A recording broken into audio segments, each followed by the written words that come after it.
Good Friday evening, ladies and gentlemen, and welcome into Cookeville High School, the site of this non-district high school basketball doubleheader as Oakland takes on Cookeville. I'm Noah McKay on the call here on the Watson Chevy UCR Media Network. We welcome you into the Hooper Huddleston and Horner Funeral Home pregame show. Thrilled to be joined here by my friend Jeremy Tollison, the lovely Madison McKay producing things for us once again here tonight. And we've got a pair of good ones for you on tap. Moments away from tip-off in the girls' game between the Cookeville Lady Cavaliers and the Oakland Lady Patriots, for Cookeville coming off their best victory of the season. On the road against Farragut, a defensive performance to remember. 42-28 victory for the Lady Cavs. Cookeville with a 4-1 record. 4 very nice wins over McMinn Central, Stone Memorial, York, Farragut, and 1 loss coming last week at Knox Webb. For Oakland, on the other hand, under first-year head coach Scott Thomas, they are 2-4 on the season, coming off a victory, though, 56-48, and the record not indicative of how competitive this Oakland team has been this year. They have losses to Tullahoma, Columbia, Greenhill, and Upperman. Only one of those was a double-digit loss. Every other one came by 5 or fewer points, including a narrow defeat to the Upperman Lady Bees. So those of us from the Upper Cumberland will recognize that this is a competitive Oakland team. It is a revenge game tonight for the Lady Cavaliers. They had hopes on going back to the state tournament last year. Those were dashed by the Lady Patriots in Murfreesboro in the region tournament semifinal round. First meeting against these two teams since that matchup a few months ago. When we come back, we'll have the tee-up starting lineups and get to all the action between the Lady Cavaliers and the Lady Patriots. This has been the Hooper Huddleston and Horner Funeral Home pregame show on the Watson Chevy UCR Media Network.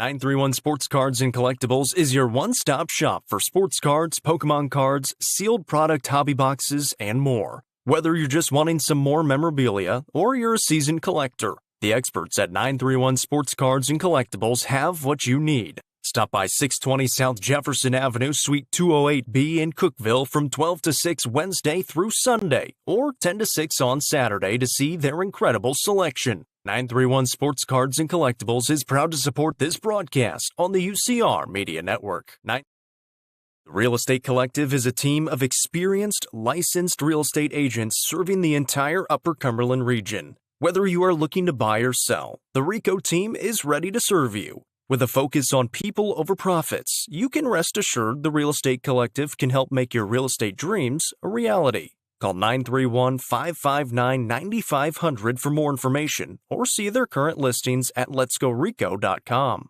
The Real Estate Collective is proud to support student athletes in our area and this broadcast on the UCR Media Network.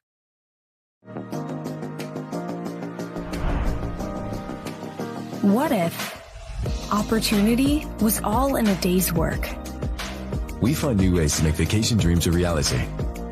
And that inspires me to do my best work every single day. What if you can make a real impact in people's lives with a team that cares? What I do matters, not just for guests, but for my team. We rely on each other each and every day. What if your work inspired fun and moved people? We put the world on vacation. Our job is to make people happy. Inspiring travelers around the world to live their best lives never stops being fulfilling. At Travel and Leisure, what if can be what is. Stop wondering. Join the travel movement and start a career where memories start with you.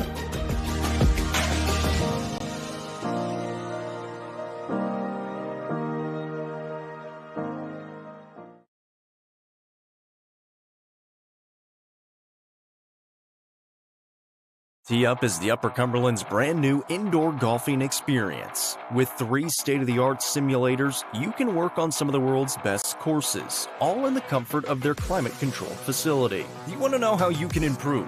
See everything from club speed to spin rate in seconds. Conveniently located at 141 4th Street in Baxter. Stop in. Visit them online at teeupgolfclub.com or call them at 931-559-GOLF to reserve your simulator today. Tee Up is proud to support this broadcast on the UCR Media Network. Sonia Brown with American Way Real Estate is proud to present the Goff Ridge Resort at Center Hill Lake, featuring homes and large level building lots. Homes starting in the 290s and building lots starting at $42,900. The lots are soil tested and approved with utilities at the road and are ready for you to build your dream home. For more information, contact Realtor Sonia Brown with American Way Real Estate at 931-979-7145.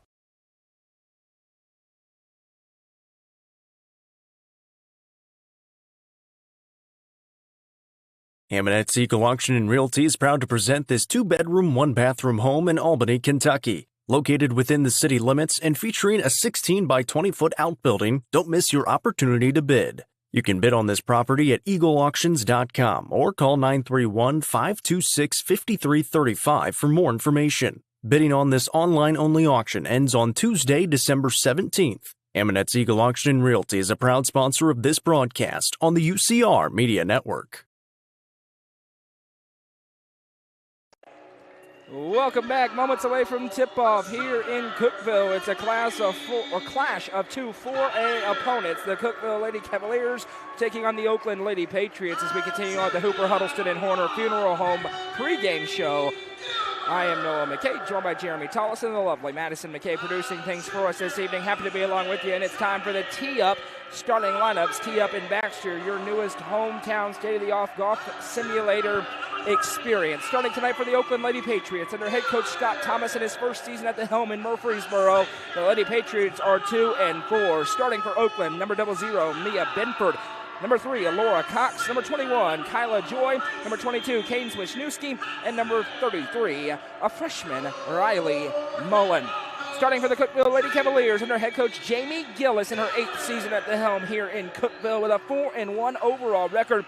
Starting for the Lady Cavaliers tonight, a guard, number 1, Carolee Gilbert. Another guard, number 3, Allie Gillis. A post, number 4, Macy Hudson. A post, number 21, Kendall McLeod. And a guard, number 30, Charlie Roby. And Jeremy, the big news for Cookeville the past couple of weeks, they've gotten into a zone, a 1-2-2 zone, and it has really boxed up some good offenses. They played a ton of man-to-man in recent years, but the new look held Farragut to 28 points. We expect to see a lot of it here this evening. Yeah, you usually don't see that in Coach Gillis's book of magic tricks, but here we are, and she's been successful with it. Let's see if she can continue that tonight. Live on YouTube only tonight. Make sure you share this to your Facebook pages, to your friends, everywhere else. We're having a late start tonight. The bus for Oakland got a little bit of a late start. Oakland on the road in the navy jerseys, red numbers and letters with white accents. Cookeville in the home, white jerseys, white shorts, red numbers on the front and the back, red letters spelling Cookeville across the chest. Lead official walks the ball in. Cookeville surrendering the opening tip a little bit. And Allie Gillis says, not so fast. She'll wrestle it away with the hustle. How is that possible? What a job by Allie Gillis. And now she'll trigger the quick 3. Good! Allie Gillis. Hello. That's a Gary Maxwell Insurance 3. Well, Gillis cannot catch the ball as the tipper. I don't know why they let that go. On the other side, a quick 3 for Wisniewski. She can really shoot it, hits it in. Regardless, I got no clue. Allie Gillis had a foot disadvantage there in the circle and found a way to win the tip. Super athletic play, absolutely. Don't take that away from her. No doubt. Charlie Roby in the half court, back to Allie Gillis, puts the dribble down. Guard-heavy Cookeville team as now Carolee Gilbert drives. Little runner in the mid-range, in and out, no. Our first half today presented by our friends at Double Precision Landscaping and Lawn Maintenance. We'll hear from our friends at 931 Sports Cards and Collectibles coming up later on tonight. Good guys right there. You're a little biased on that, but I agree. As they go right side, little jump stop in the mid-range. Dangerous pass, but they find inside, and there's the advantage for Oakland tonight. Size in the lane as that one put up and through by Mia Benford. Now here's Carolee in the half court. She gives back to Allie Gillis. New uniforms this year for Cookeville. My first chance to see them at home this year. I like them. Now Allie Gillis, another deep 3, in and out, no. Rebound, fought for, it's loose. Tie up, and simultaneous possession. The arrow belongs to the visitors. I'm glad the uniforms say Cookeville on them. God forbid they didn't. I mean, goodness. Well, see, this is where we could go down the rabbit hole of the new rule. Lady Cavs? Theoretically, it's the Lady Cavaliers. So their jerseys say Lady Cavs going to be a technical foul? AKA the rule they're enforcing now is stupid. By rule. It's a dumb rule. And every day that goes by, I feel more strongly about it. Cox has it swiped. The pressure works. Gilbert can't get a handle on it, but Hudson does. Now Hudson fires it ahead to Kendall McLeod. McLeod left side for Allie Gillis. Steps back, thinking about it. They left her open. Why not? No. Rebound down, though, to Kendall McLeod. McLeod and Dirksen have kind of been shifting who's starting night to night depending on the matchup. Gilbert from the volleyball line couldn't find it. Possession down. Here comes Oakland with a 5-3 advantage. Cookeville, a drive. That's a nice tie-up. Kendall McLeod got her hands on it. Possession goes back the other way. Good job by the official. We have some officials sometimes think that's a foul, but really good call by the official. Really good tie-up. Here's Charlie Roby. A lot of juniors on the floor here for Coach Gillis and on this roster. She's one of them. Gives over right side to McLeod. Gillis got free. Another deep three coming for Allie Gillis. No. Rebound down. Macy Hudson with the putback. Couldn't get it to fall. Tipped out of play, and it'll stay on that end with the Lady Cavs. 5:42 here in the quarter, number one. We're happy to be along with you this evening from beautiful Cookeville, Tennessee. Gillis with a baseline drive. Now a feed, and it's intercepted. Taken by Kyla Joy. And now she picks up and bounces it ahead to Cox. Binford in the half court. Little give and go. Shoulder check, turnaround shot, no. Rebound down. Was last touched by Charlie Roby, so possession stays on this end with Oakland. Here comes Tania Dirksen. She checks in for Allie Gillis. Binford going to hand off to Joy. Joy, reverse feed left side. This is an Oakland team that expected to be better than 2 and 4, and you see they've got weapons as that one for Wisniewski goes over the backboard. Very competitive. What Cookeville hopes tonight, Jeremy, is that this isn't the night they suddenly put it all together, which may be coming at some point. Exactly. You can see the athleticism with this Lady Patriots team. A new coach, and so they're putting in a new system as this one ricochets around, stays with Cookeville. And Coach Thomas trying to find his footing there. Left side, Tania Dirksen. Dirksen has it poked free and a foul. That's going to be a reach on Wisniewski. First foul of the game goes on the visitors. First time into the game for McKinney Seibert. We got 3 games tomorrow, headlined by the high school basketball game of the week. A boys showdown, Loretto taking on Stone Memorial. A couple of Upperman games following that as Charlie Roby accelerates into the half court. Flip pass into the corner offline, and just a little bit off early on here are their Lady Cavs. And Coach Gillis senses it and will burn her first timeout. 32nd timeout on the floor. Fast start with an Allie Gillis 3, but since then a few turnovers. Just haven't got the looks they wanted, Jeremy. Yeah, I agree with you. The 3 balls not fail, not seeing anything. We had a play where we picked up our dribble, threw the ball away. But, yeah, hey, listen, Coach Gillis, perfect, like you said, perfect time to call a timeout and get the troops back together, get back on the same page, and get a fresh start right here.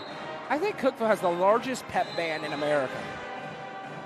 And they are here, and they are rocking. They're jamming. They're rocking. They did a great job of the national anthem, and they're over there just killing it right now. But, I mean, it's bigger than most bands in the Upper Cumberland. Full bands is the pep band for Cookeville.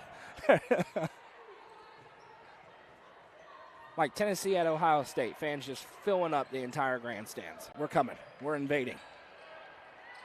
Boys game to follow. Cookeville trying to build on their best win of the season. They knocked off Farragut on the road. Now they're trying to get it inside. There was no chance for that, but it ricochets and stays on this end. Back out, Joy, swiped by Carolee Gilbert, and now a foul. Cox commits the personal. Great play by Carolee Gilbert to get possession back.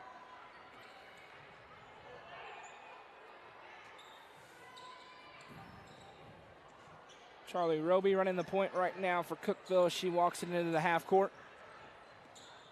Goes to work, hands back for Allie Gillis. Off a ball screen from Dirksen, left side Hudson. She triggers the 3. That one's no good. Cookeville can't buy a bucket.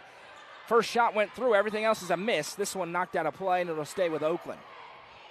Good job by the official there. The foul happened. Ball goes out of bounds. Sometimes they'll give the ball out of bounds to the team that gets fouled to save a foul off the board. 4:05 to go in quarter number 1. As Cox sends over right side. Now a baseline drive, trying to get into that low block. Cookeville's into the zone look. Wisniewski with it. Carolee Gilbert disrupts.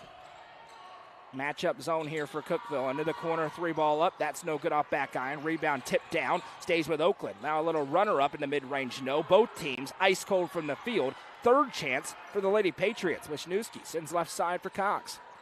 And Laura Cox backs out. Wisniewski with a deep three. Nowhere close. Out of the area code. Dirksen saves in. And now another turnover. Hudson and a jump. Macy Hudson fortunate she got her hand on the basketball there. Jamie Gillis not thrilled. She sends Sadie Garrett to the table to check in, as this has been a long possession for Oakland after a turnover and a bunch of offensive rebounds. Live on the main UCR Facebook page, Upper Cumberland matchup tonight is Pickett County host Cumberland County. Inbound sent over the top. The Bobcats reeling a little bit. Back-to-back blowout losses. Charlie Roby with the steal. Sends it ahead to Carolee Gilbert with speed. Gilbert blocked.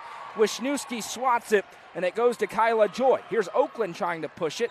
Now they're forced to slow a little bit. For a moment, Binford comes away with the pass. Poked by Roby, but right there is Cox. She can't make it fall. And now Charlie Roby pushing it with tempo. We got a track meet now. Roby into the half court. Drives all the way. Left-hand lane. No. Dirksen right there. No good. Got her own rebound again. Dirksen just barreling through, and it's a charge. Tanaya Dirksen lowered the shoulder a little bit there, and it ends up going the other way with 2:52 to go in the first quarter. Not the prettiest quarter of basketball we've ever seen in the world. I agree. I don't disagree with the offensive call there, but I felt like Roby got pushed in the back on her drive to the basket. You typically don't see a good shooter like that throw the ball high off the backboard and it get nowhere near the rim. There was a little push in the back that pushed her off a little bit. I agree. 2:50 to go in the first quarter. A 5-3 Oakland lead. Both offenses totally stagnant now. Cox with it, left side. Gets a stiff screen, uses it to the top of the circle. Now to the corner, Wisniewski. Baseline drive, left-hand runner, good. Nice finish for Wisniewski. She's got 5 points for Oakland in the first. Now in the half court, Dirksen. Back to Charlie Roby. Roby drives, bounces it to the low block. Dirksen, mid-range money up, no. Rebound tipped down. Gillis tries to get it back, but Oakland possesses, leading by 4. 2:15 to go in quarter number 1. Now into the low block and a push. 2 hands into the back for Dirksen, and that's a big one because it's her second personal, and she'll be forced to the bench here.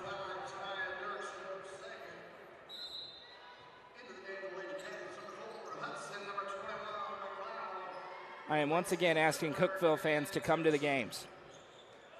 I hate having to do it every year. It's a good girls basketball team. Show up. We do games all the time in front of packed houses. This team deserves it. Left-hand shot, nowhere close. Hudson with the board. She'll bounce it ahead to Kendall McLeod. Now ahead to Roby. 3-on-1 for Cookeville. Roby, nice flip pass to Allie Gillis for the easy 2. 3-on-1 for Cookeville. Forget about it. Allie Gillis with all 5 points.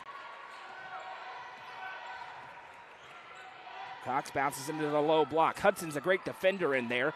Able to disrupt that shot out of play, and it's going to Cookeville. Yeah, really good defense there to force the bad shot. And Hudson, not the tallest girl in the world, but she is really smart in that block on defense and on offense as Gillis bounces it to Macy Hudson. Little head fake, now back out Roby using her speed. Mid-range jumper up, good, and 1. Roby got hit on the back of the head. Didn't matter. Through the twine. That's exactly what Cookeville needs, is just to get a little bit of a run, get a little confidence, get a couple of baskets fall in, play a little defense, and then start sinking into your game plan. Charlie Roby, the do-it-all specialist for this basketball team. She's at the Sonia Brown with American Way Real Estate free throw line. Freebie, no, but McLeod right there for the board. Roby's open, going to go to work, splits the defense, kicks to an open alley. Gillis offline, but right there is Macy Hudson for the putback for 2, and here comes Cookeville after a slow start. They're back out in front by 2, and it's a timeout called by Scott Thomas with 1:11 to go here in quarter number 1. Yeah, Coach Gillis had a good timeout earlier, couldn't really build anything off of it, but Oakland has to call timeout right here with that run from Cookeville. Cookeville's kind of like we said, just kind of sinking into what they came to do. The last 45 seconds is Cookeville basketball that we're used to seeing. Yeah, really fast, getting out in transition and using that defense right now, which is stout. 7 points allowed so far for the Lady Cavs. One thing kind of off tonight for Cookeville is that the three ball just isn't falling. You know, I don't know exactly what percentage they shoot. High. But it's a lot better than 6% or whatever they're shooting right now. It's usually really high, and they're used to that momentum building on these three-pointers. First shot of the game was a made Allie Gillis three. Since then, Cookeville hasn't found it, as now this one's nearly stolen away. Roby tipped it. Oakland trying to build a little momentum back into quarter number 2. A little crossover, dangerous. Now it's tipped. Scrum for it. Wisniewski comes free. A baseline pass for her. Now they reset back out with 56 seconds to go. Allie Gillis there defensively. Cookeville back in the man-to-man. Now a little crossover drive. McLeod swipes down. Rebound goes to Cookeville.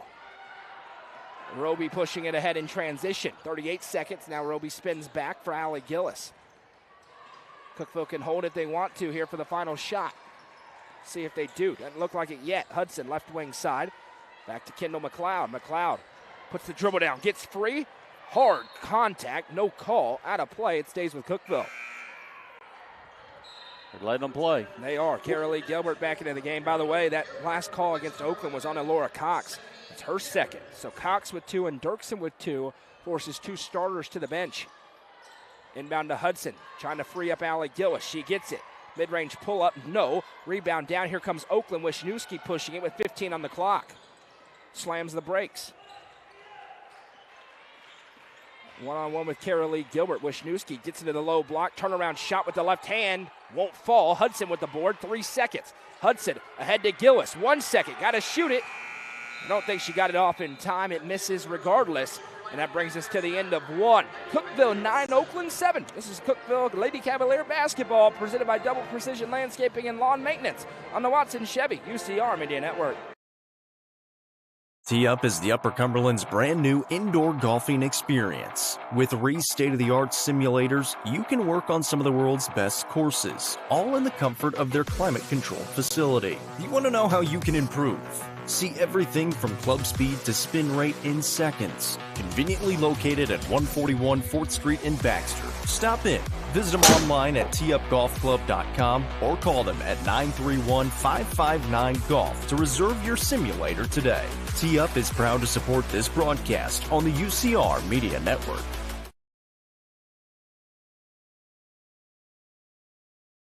Welcome back. Noah McKay joined by Jeremy Tollison. A 9-7 Lady Cavalier lead. And we saw that little burst for Cookeville, Jeremy, that gave them this advantage, but still a lot of basketball to be played.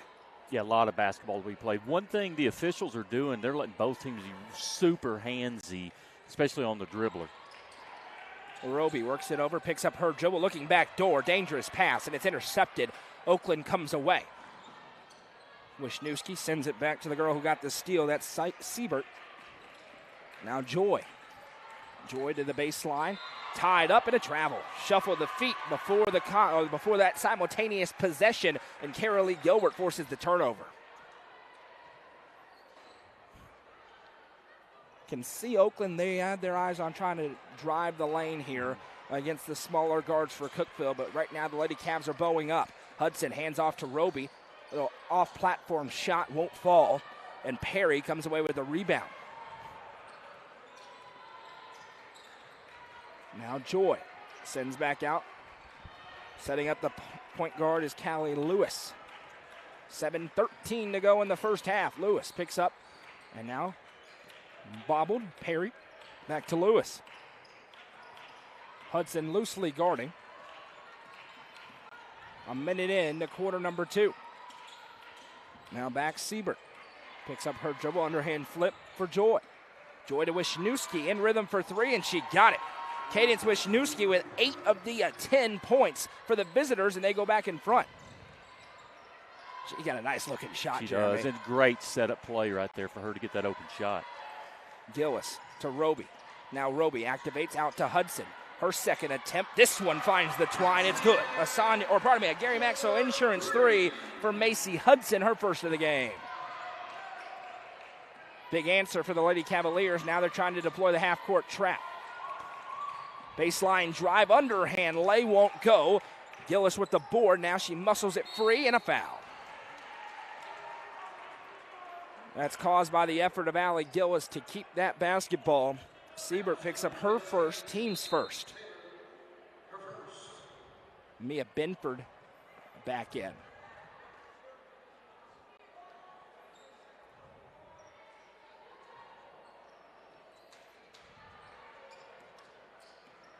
Roby jogging across the timeline here. The right side, Carolee Gilbert. Now Allie Gillis has it. To Macy Hudson off the screen. Waiting for Carolee Gilbert. Step back three and a foul as landing area was interrupted by Kyla Joy. And Carolee Gilbert going to go to the Sonia Brown with American Way Real Estate free throw line to shoot three. It could stretch it up to a 5-point game. Those landing area calls, Jeremy. A lot of times you see people go down easily, but that one was pretty clear cut. Yeah, you know, they're a shooter until they establish themselves back on the floor, so you have to allow them to land on the floor and basically just gain their composure before you make contact with them and try to box them out. 1 for 2 so far for Carolee Gilbert at the stripe. Kendall McLeod and Macy Hudson will go down low to try to rebound in a bit of a miss. We're 2 minutes into quarter number 2. It was a slow start for both teams. Cookeville trying to stretch it to a 2-possession lead, and they will. Full court press again here for the Lady Cavs. As Cox works on Carolee. Crossover, dangerous, now gets it ahead. Into the right side, Joy. Reverse feed for Wisniewski. She's definitely the biggest offensive threat on the floor. Step back three for Alora Cox. Again, a bad miss. They've had several of those so far in this game. Roby to Gillis. Eyes up for Allie Gillis, and the junior finds another junior. Now another one. Carolee Gilbert from way downtown. Got it. A big time Gary Maxwell Insurance 3 for Carolee Gilbert. A 7-point Lady Cavs advantage. Here come the Lady Patriots, and there's a travel.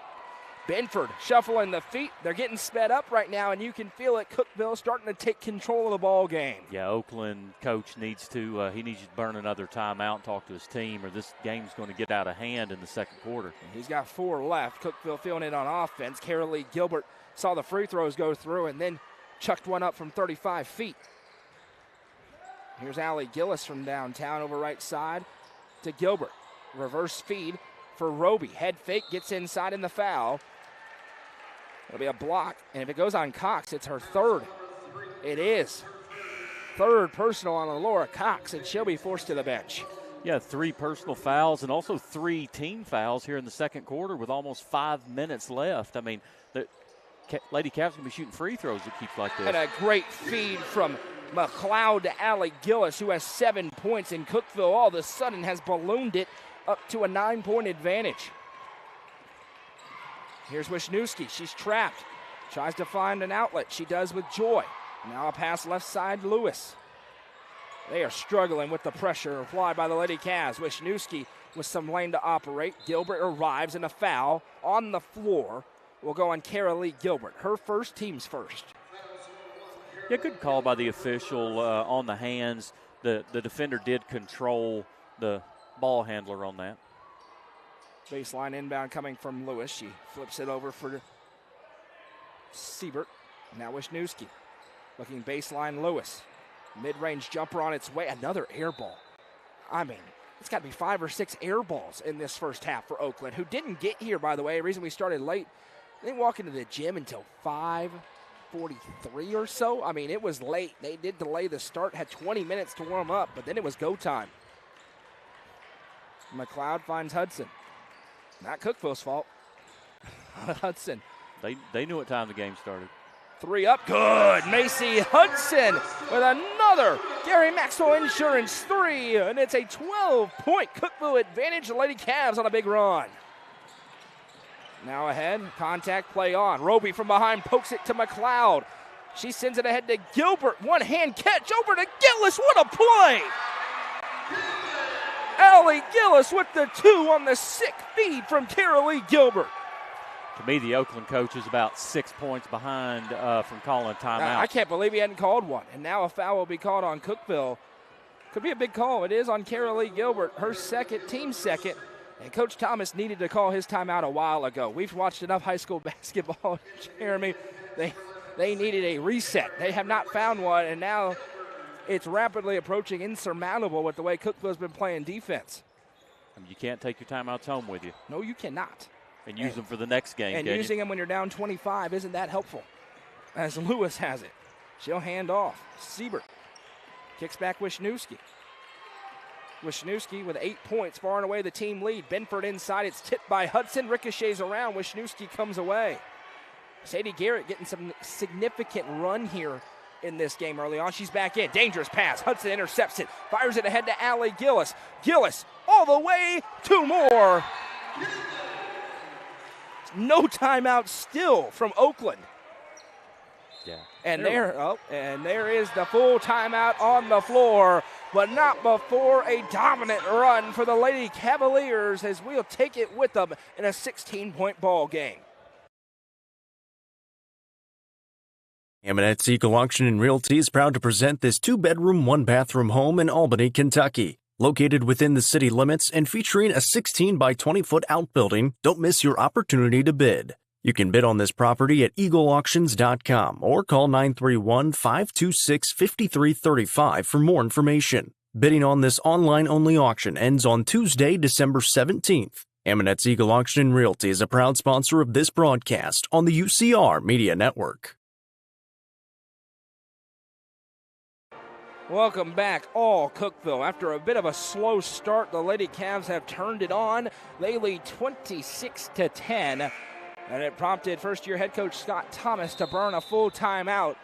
And Jeremy, both you and I, they needed that a while ago. Cookeville's on a big run. Absolutely, but Cookeville, you can tell from the first 3 or 4 minutes of the game to the last 2 or 3 minutes of the game the difference when shots fall and you build momentum and confidence and you kind of get in your rhythm. And Cookeville is they're grabbing this game.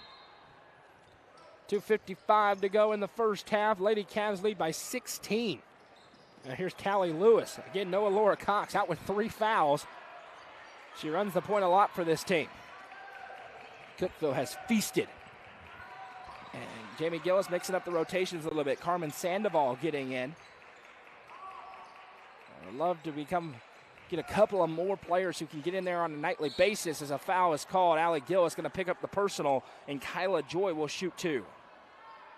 First one on Allie Gillis.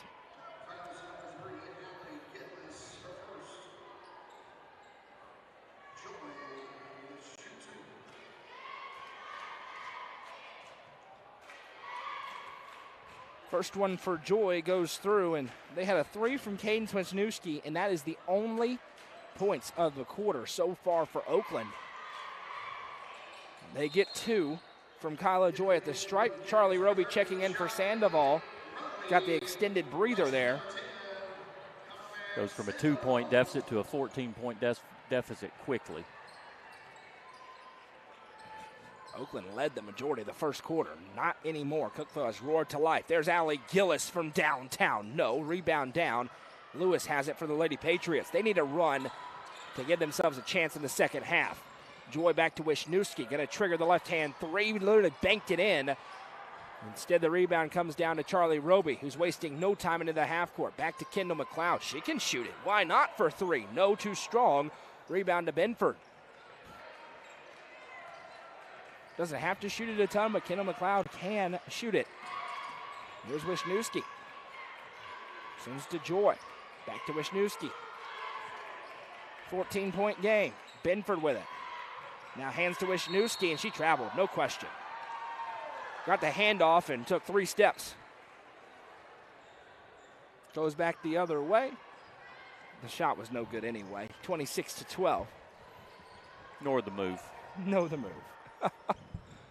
Orobi with a crossover, gets free inside. Now back, Allie Gillis drives, fires it across to Hudson, and that is just great half-court offense for the Lady Cavaliers. How about Macy Hudson? 8 1/4, 10 in the game.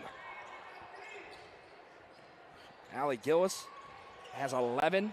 And now another steal. This time it's McLeod. Ahead to Roby. Roby in the half court. No problem, but missed it. Offensive rebound for Sadie Garrett, who can't make it fall. And Oakland, who wasn't really playing defense, comes away with the basketball. Got to be careful if you're the Lady Patriots right now. Siebert in the mid-range. Pull-up jumper, no. Rebound down Hudson. Now running ahead is Allie Gillis, and this is going to be an easy lay-in for number 3. And Oakland right now has checked out. Wisniewski into the half court. Tied up, nearly a travel. Will play on. Over to Joy. Joy to the baseline, now back out.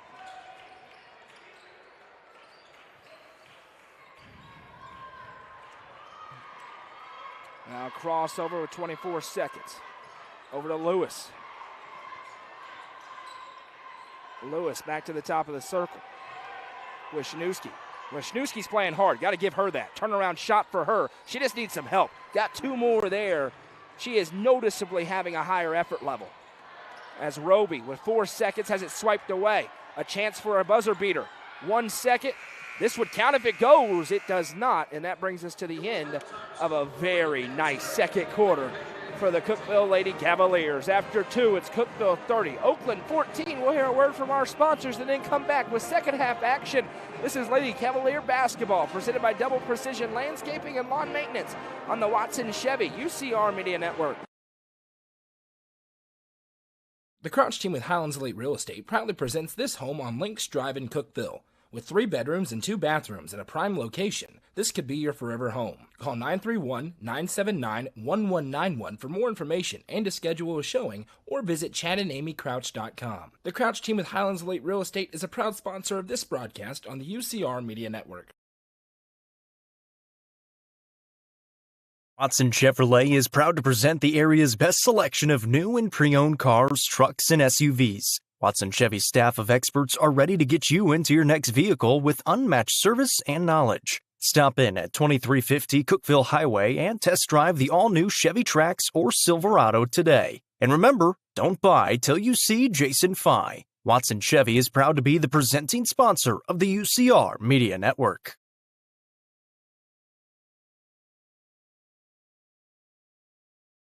The Quality Family, a local company supporting and caring for our local communities. The Quality Family offers services to get you back to the game. From bracing to oxygen and everything in between, we can meet your medical equipment needs with Buckeye Home Medical Equipment. If you have an in-home need for strength and conditioning, for example after a surgery or injury, Quality Home Health is available to provide individualized care while you are on the mend. For those with end-of-life diseases, Quality Hospice is available to provide nurturing care during those difficult times. Choose the Quality family of services for care within your community. Visit thequalityfamily.com to navigate all we have to offer you. When you order delivery from Domino's, you can get more than just pizza for $6.99. You can get specialty chicken, savory pastas, oven-baked Parmesan bread bites, molten lava crunch cakes, and medium 2-topping pizzas as well. We didn't stop at pizza, and you don't have to either.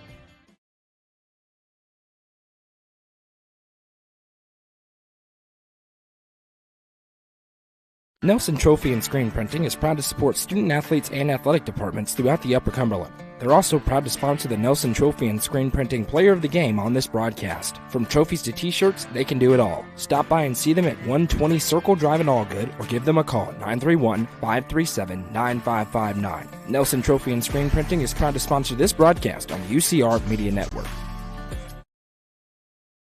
Iron Vine in Cookeville is the Upper Cumberland's home for delicious Chicago-style pizza, beef, chicken, fish, and more. Located in Cookeville's historic downtown district, Iron Vine's food and atmosphere will keep you coming back for more. Take in stunning views with the UCR team on Tuesday nights at 7, live for the UCR Coaches Show from the rooftop. Fire and Vine is a proud sponsor of this broadcast on the UCR Media Network.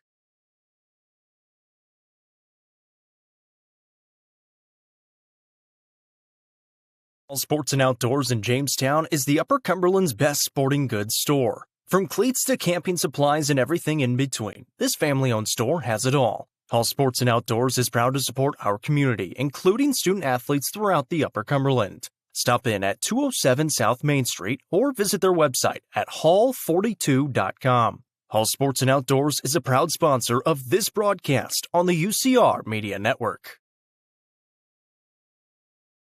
Loading the kids in the car, brokering peace in the back seat, mastering the snack handoff without even looking. Why are simple things sometimes so complicated?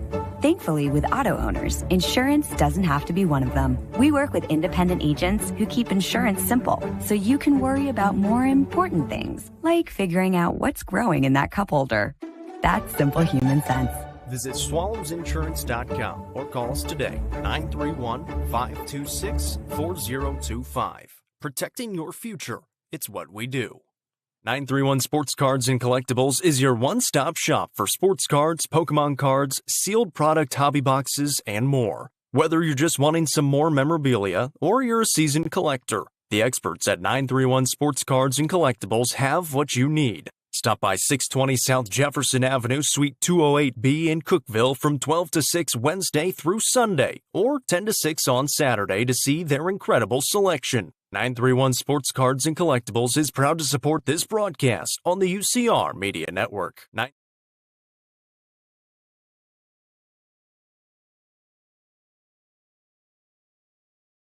The Real Estate Collective is a team of experienced, licensed real estate agents serving the entire Upper Cumberland region. Whether you are looking to buy or sell, the RICO team is ready to serve you. With a focus on people over profits, you can rest assured the Real Estate Collective can help make your real estate dreams a reality. Call 931-559-9500 for more information or see their current listings at letsgorico.com.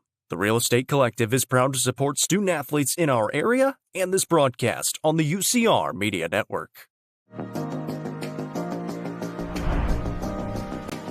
What if opportunity was all in a day's work? We find new ways to make vacation dreams a reality. And that inspires me to do my best work every single day. What if you can make a real impact in people's lives with a team that cares?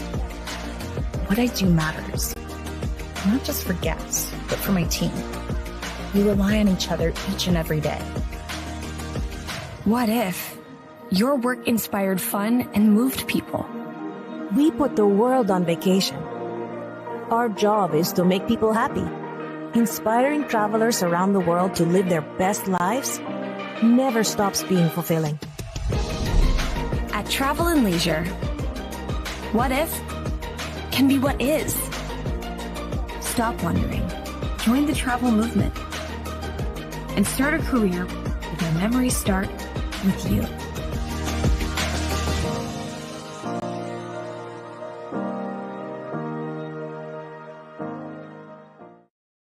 Tee Up is the Upper Cumberland's brand new indoor golfing experience. With 3 state-of-the-art simulators, you can work on some of the world's best courses, all in the comfort of their climate-controlled facility. You want to know how you can improve?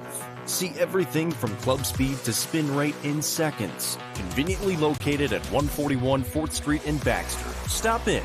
Visit them online at teeupgolfclub.com or call them at 931-559-GOLF to reserve your simulator today. Tee Up is proud to support this broadcast on the UCR Media Network. Sonia Brown with American Way Real Estate is proud to present the Golf Ridge Resort at Center Hill Lake, featuring homes and large level building lots. Homes starting in the $290s and building lots starting at $42,900. The lots are soil tested and approved with utilities at the road and are ready for you to build your dream home. For more information, contact Realtor Sonia Brown with American Way Real Estate at 931-979-7145.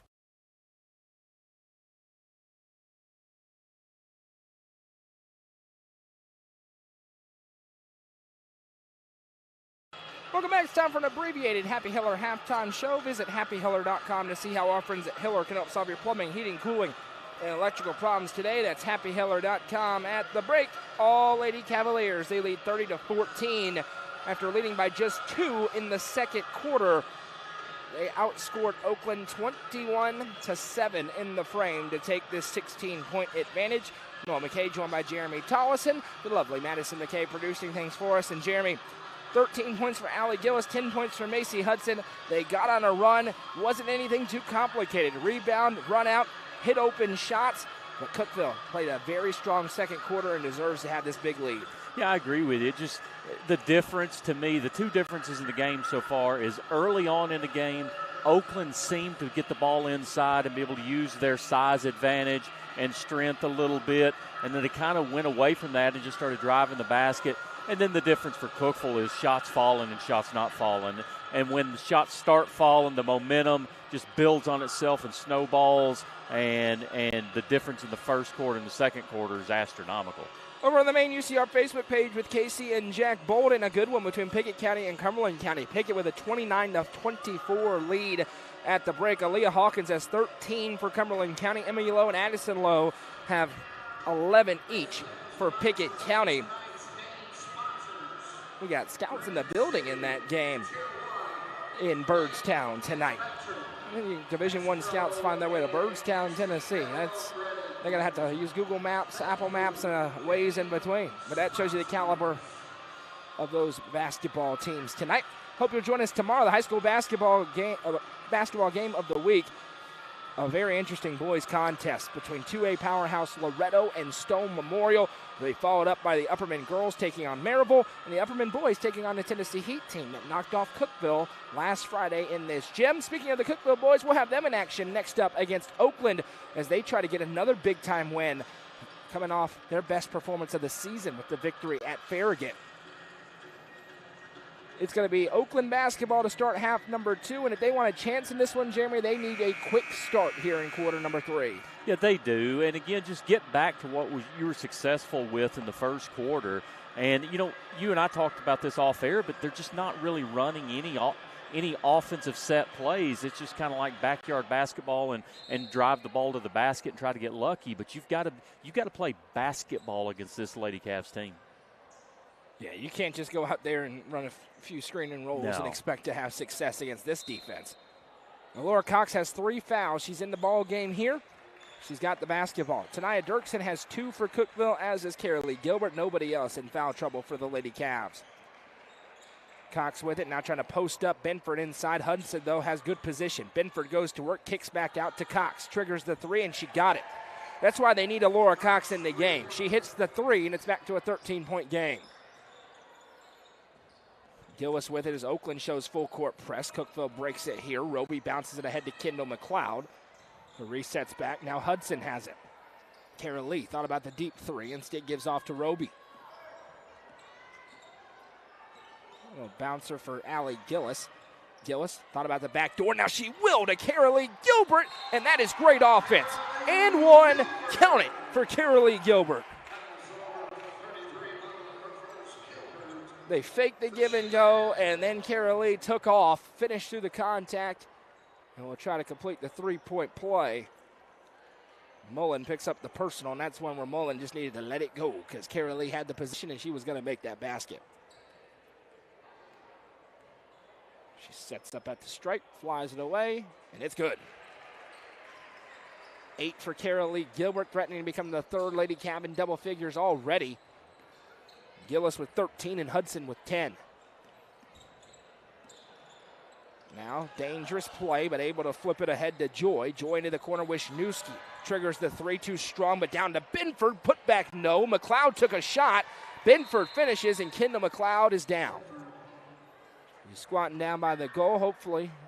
Maybe an eye poke there, we hope. She's okay, but she's walking off the floor, and Tania Dirksen's going to go to the table for her. Just one of those unfortunate plays where Benford's going for the rebound. McLeod is as well, and they connect. Yeah, it's nothing intentional there. Unfortunately, just an awkward basketball play.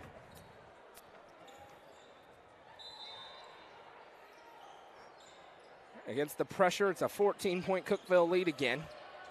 Roby and Gillis play hot potato. Ahead to Hudson. Now Allie Gillis surveys the floor, now backs down. Left side, Carolee Gilbert drives and kicks to Roby in the corner. Roby, nice behind the back dribble. Over to Carolee Gilbert, just inside the out-of-bounds line. No good. Rebound tip, though, and Roby came away. Now Gilbert resets, starts to drive, steps through and finishes. Carolee Gilbert with 5 points in the quarter, gives her 10 in the game. Really good to avoid the contact there and an additional Euro step to score the basket. Now losing her footing is Cox as Roby pulled the chair. Here comes Gilbert into the half court. Cookeville's looking for more. That one knocked out of play. It'll stay with the Lady Cavs. That is textbook by Charlie Roby defensively. You just say, whoop. You're getting leaned on a little bit. You just walk out of the way and let the offensive player fall to the ground. Inbounds, that's dangerous. Dirksen able to win it, though. Now hands off to Allie Gillis. Gillis drives in. Nice feed to Dirksen, and Tania Dirksen finishes. 37-19. Cookeville's opening it up. It's an 18-point game. 5:48 to go in the third. Oakland showed a little life with the three to open the half, but since then more of the same. Cox gives back. Now a mid-range jumper off balance, no. Rebound ricochets around. Second chance for the Lady Patriots. The putback, no, and we've got a foul. Who's it on? Dirksen was in the area, so was Joy. And they're going to get Tania Dirksen, her third. And Jamie Gillis not happy about it. It sends Sadie Garrett to the table, but she's late. Dirksen's got to be careful. And a nice inbounds play gets Siebert free for two. I didn't have a good look on that call on Dirksen. Yeah, I felt like Dirksen had inside position. It's just really hard for her to pick up a foul in that situation. I agree.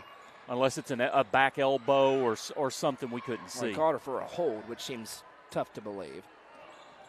It's Gillis. That's 10 yards, isn't it? It is. Spotted the foul. Dirksen triggers the three. No rebound down. Oakland with numbers if they hurry. There goes Joy. Sends back to Cox. Cox goes up. No good. Disrupted by Tania Dirksen. And now here's Cookeville in transition. Allie Gillis steps through. Bumped. And it doesn't fall, but she's going to the stripe.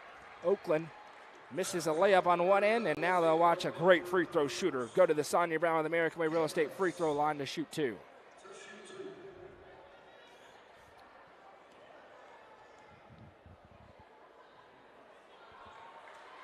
Free throw. You jinxed her. Won't go. My apologies. Announcer jinx of the day. Dang, Noah. Stick around post game.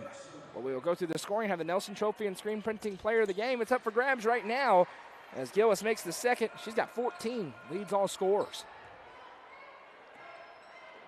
4:48 and counting to go in quarter number three. Oakland looking for a run. Cookeville looking to ice it away. Wisniewski just inside the volleyball lot. Sends over to Cox.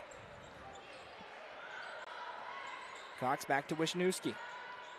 Cookeville's in this very dangerous zone that they've had so much success with here the past couple of weeks. Back to Wisniewski. Now into the corner for Cox. Baseline drive. The runner-up blocked from behind. Got it back, though, and Laura Cox finishes. Yeah, Laura Cox is a great basketball player. And now a full court feed ahead to Garrett, able to tiptoe and stay in bounds. And then Gillis dribbled it off her own foot, so possession goes back the other way. You know, if I'm Oakland here, I may take a timeout here. Just you've had some good things happen. Can I make a guess? He's not going to. He's not. Ahead into the half court. Cox fires a feed. A bucket here makes it a little bit interesting. Cox drives in, gets the open lay-in, and it's good. Perfect time for a timeout right here. Great momentum. 13-point game. Any more, and Jamie Gillis may have to burn one. Cookeville still in the catbird seat, trying to regain that momentum. Gilbert spins in, and now a foul. Woo-hoo. And the foul called on Siebert. That's her second.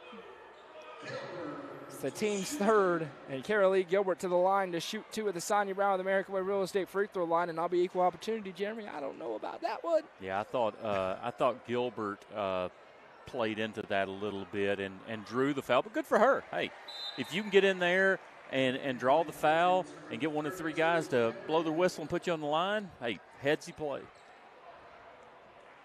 Trying to push it back to a 15-point advantage. Carolee at the stripe. Got it. About 7 in the quarter for Carolee Gilbert, 12 in the game. She gets a well-earned breather, and Cookeville's back out in front by 15. Good to see McLeod back on the court. Absolutely. Took a little bit of a shot.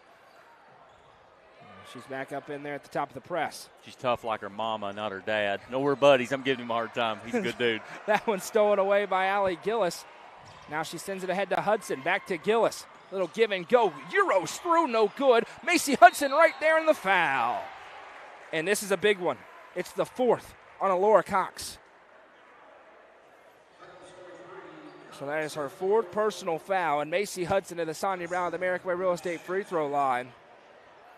And it will force Cox back out of the game. And when she's been out, there's been nothing doing for Oakland. First one for Hudson is no good off the back of the iron. Callie Lewis checks back in for Cox. There was no question about that call. Caught Hudson right on the back. Our second half presented by our friends at 931 Sports Cards and Collectibles. Free throw is good for Hudson. She's got 11 points in the game. 3 Lady Cavs in double figures already. The balanced scoring of Cookeville is really impressing me. Wisniewski looking to Lewis, couldn't get it. Turnover, going back the other way. And you can just see when Cox leaves the game, it goes very stagnant for this Oakland team, and she's been in foul trouble all night long. Now there's Charlie Roby with a ton of speed. Charlie Roby finishes for 2. Yeah, with Oakland, Wisniewski just can't do it by herself without Cox on the floor. Now a dangerous place to be trapped. We got a tie up and a jump. The arrow belongs to Oakland. Allie Gillis got her hands on it. Oakland coach definitely wanting a foul there. Yeah, he's wrong. Usually an official's not going to bail you out for getting trapped as the arrow is the wrong direction, so it's going to go to Cookeville. You walk into a trap right above the timeline. I agree with you. You got to work your way out of that one. And Allie Gillis walks it across. Cookeville looking to push it to 20+. Hudson turns inside, and Macy Hudson says she wants 2 more. No. Inbounds play. We're just watching and wondering if the timeout's coming as Wisniewski crosses the timeline. And now we have a foul away from the ball, a double foul,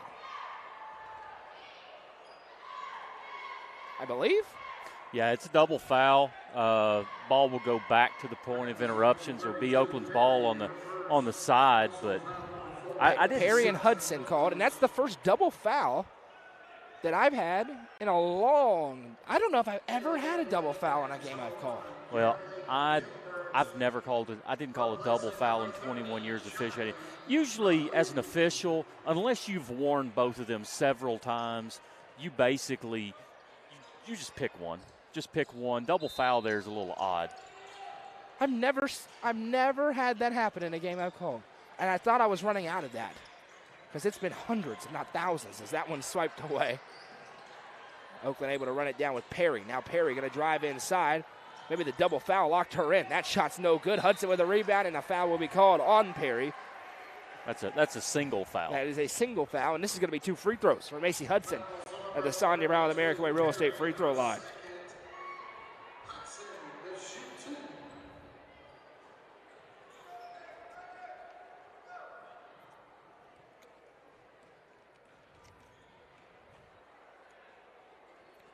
First one for Hudson is good, and she is really coming into her own on the offensive side of the basketball. She is up to 14 in this game, and that has become a pretty routine night for Macy Hudson.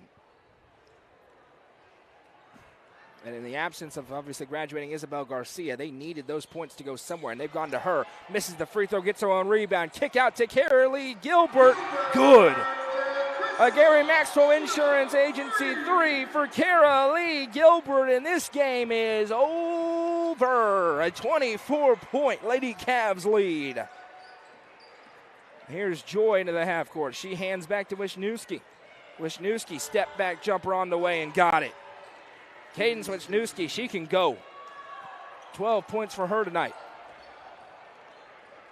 Now wide open is Sadie Garrett inside, but defender hacks her. We play on. Rebound down. We've got a double foul, a single foul, and a no foul. We can do it all. As they kick out And now an offensive foul inside. Carolee Gilbert gets dumped to the deck by Benford. That is her second. It's an offensive foul, so it does not lead to free throws for Carolee Gilbert. Tanaya Dirksen back in. Kendall McLeod back in. Team control fouls, what they call that. Jacob calls them player control fouls. But I don't think that's right. No, but he says it with a lot of confidence. So if the person with the ball has it, yes. If it's off ball, it is a team control foul. Carolee Gilbert for three again. No. Rebound down. Ricochets. Where's it going? It's going to stay with Cookeville. 1:16 to go in the third. And again, Oakland was showing signs of life a couple of times. Then once Cox picked up her fourth, just completely game-changing. And Cookeville has made no mistake capitalizing. When the door's been open, they have kicked it down. Inbound to Roby. Starts to drive. Now back to Dirksen. Over to Roby.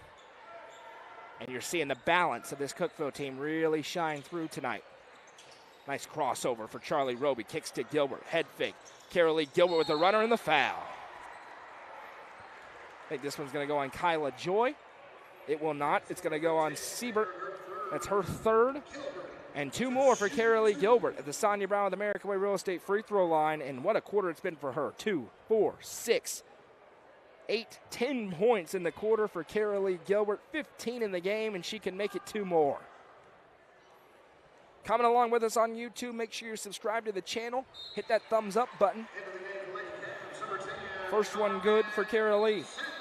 Yeah, if you're Coach Gillis, you know the thing that you've got to be the happiest with tonight is just the balance of the scoring and the unselfishness of the play. This Lady Caps team passes the ball and creates shots as good as any team I've seen in a long time. Lauren Gillis about to check in. She got a little bit excited, started to run onto the floor. She's checking in for Gilbert. And Carolee Gilbert calmly puts 2 for 2 through, and we're going to get some bench minutes in early tonight for Cookeville. They've separated again, back up by 24. New 5. Dirksen, Lauren Gillis, Sadie Garrett, Charlie Roby, and Carmen Sandoval. Great performance by the Lady Cavs tonight. The number 2 ranked team in the UC Top 5, and that is an elite list. If you're on that list, you can win a lot of basketball games. As Wisniewski drives, looking for Benford, wasn't ready for it. Possession back to Cookeville.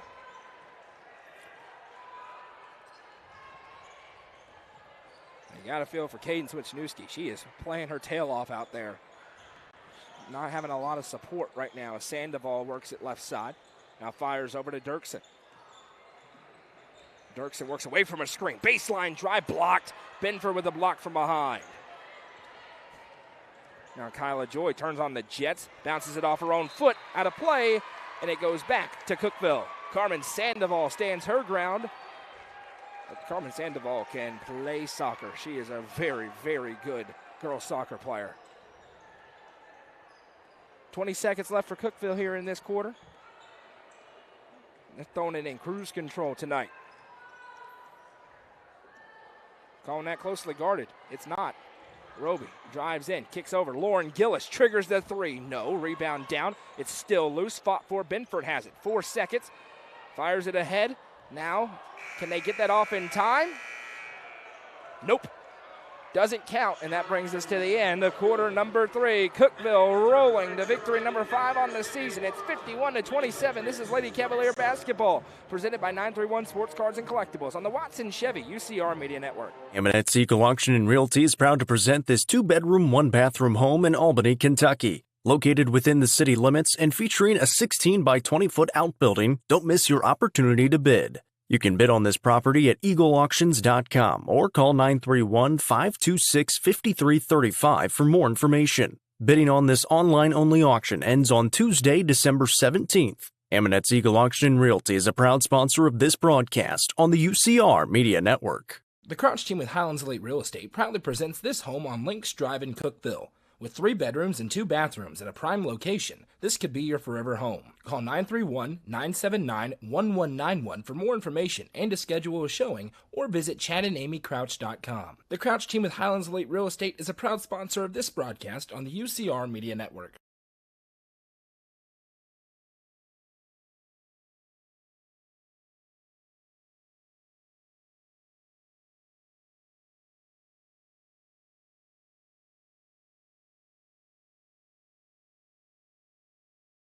Welcome back, all Lady Cavaliers here tonight.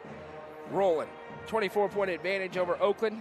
It's a revenge game tonight. Oakland eliminated them from their season last year in the region semis in overtime. This game tonight is not going to overtime. Noah McKay joined by Jeremy Tollison. Starters back in there for Oakland and Laura Cox. And Oakland wasn't going to win this game regardless, but they just had no chance once she went out of the game. Really struggled to get the offense working. Wisniewski off a screen, no good, may have been blocked partially. Rebound for Cox extends the possession. They send it over for Mullen. Mullen loses handle, now gets it back, spins through, nothing doing. Tania Dirksen says, I'll take that. Here comes Cookeville the other way. Charlie Roby bounces it over to Lauren Gillis.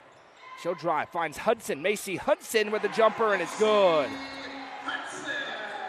What a night for Macy Hudson, along with a lot of Lady Cavaliers.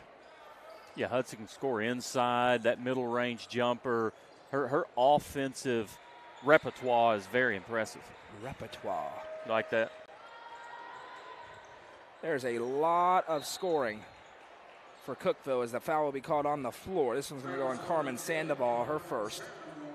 17 points for Kara Lee Gilbert, and this is going to be a shooting foul rather, so 2 free throws upcoming. 12 in the quarter for Kara Lee Gilbert, 17 in the game, 14 for Allie Gillis, now 16 for Macy Hudson. Janiah Dirksen has a couple, and Charlie Roby has 4. First free throw was good for Joy. Her second one, good as well, 2 for 2 at the strike.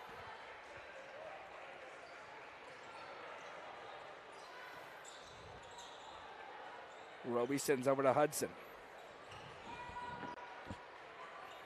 Now Roby with it. Hands off for Hudson. Macy Hudson gets free. Triggers the 3. Got it. Macy Hudson's unconscious.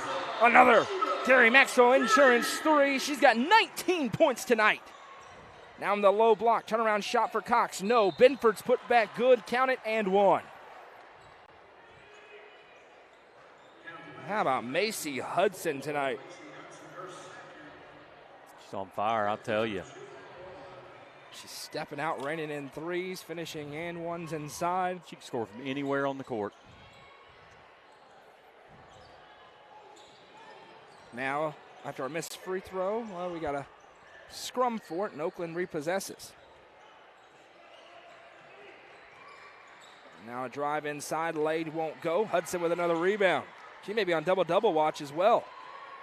We'll find out that later. Roby has it. Cookeville's lead is up to 25 points, and the bench is about to empty a little bit. Hudson with it right side. Over to Dirksen. This is one where everybody wants to touch the ball. You want to get on the stat sheet. Dirksen loses it. Now there's a tie-up. The arrow belongs to Cookeville. Garrett checking back in. Taylor Hernandez gets in for the first time. And Morgan Davis gets in for the first time as the starters' day appears to be done for the Lady Cavs. With 6 minutes to go in the ball game, you will take that every time out. And now Oakland going to match a little bit, and Henderson will check in for her first time. Still with a couple of the studs out there for the Lady Patriots. Dirksen remains on the floor. Now we have a travel. Possession back to Oakland. Only beef is, Coach Gillis took him out before it was at 35. So the quarter's going to take a while. Now Cox going to drive inside. Runner up, no. Rebound down. And a good one for Sandoval. Sandoval flips back for Hernandez. Some of the Lady Cavaliers of the future here. Left side, 3 up for Davis. No. Rebound down. It'll come the other way. Pushing it in transition, Wisniewski couldn't keep it in. And that one is going to go back to Cookeville. It's not a lot going right tonight for the visitors. Got here late. Slow start. And once Cookeville woke up, they ran away with it. Dirksen crosses over, flips back to Hernandez, who bobbles it. She has it again, right side. Dirksen triggers the 3. No, too strong. Rebound down. Fighting for it and touching it. Well, out of bounds was Oakland, so possession goes back to Cookeville.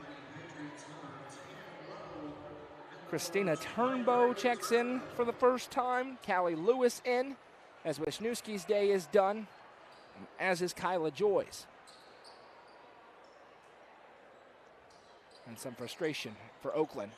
Errant pass leads to a steal. Now pushing ahead is Cox. Cox slams the brakes, will put it up.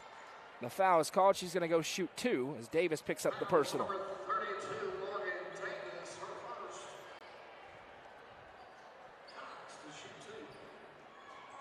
Stick around. Post-game, we'll have the scoring. Nelson Trophy and Screen Printing Player of the Game. Then an intermission, and then the boys' game. Between the Patriots and the Cavs, Cookeville playing with a lot of confidence. They should be. Checking in, Palin Hudson. She's in for Taylor Hernandez, and everybody's getting in tonight for Cookeville. Yeah, it's good to see some of these players from way off the bench get in and get, like you said a few minutes ago, try to get on that stat sheet. That one's poked out of bounds, so it'll stay on this end. Kendall McLeod going to check back in, and that's just to be the stabilizing player out there. And Sadie Garrett's day is done. And Laura Cox's day is done. And now even further into the bench, Coach Gillis is going. We're going to get everybody's name in here tonight. Crossover, nice defense there for Morgan Davis. That gets the crowd involved. Lewis with it. Uses the screen right side. And this is going to be by far the biggest loss of the season for Oakland. I mentioned the record not great. But they've only lost one game by more than 10 points, and it was a 12-point loss to open the season. Here's Kendall McLeod pushing it in space. McLeod going coast to coast. McLeod throws it up in the foul. And Kendall McLeod's going to go to the Sonia Brown with American Way Real Estate free throw line to shoot 2. Scoreboard says it's 25 points, but it doesn't even feel that close. No. I mean, it really feels to me like it's 60 points. It feels like the blowouts we called earlier this week. I mean, this just complete dominance by Cookeville tonight as McLeod's first one is good. Aubrey Murdoch gets in. And that scoring coming off of at the end of the first quarter, was it 9-7? It was 9-7. Oakland led the majority of the first quarter. Cookeville really struggled from the field.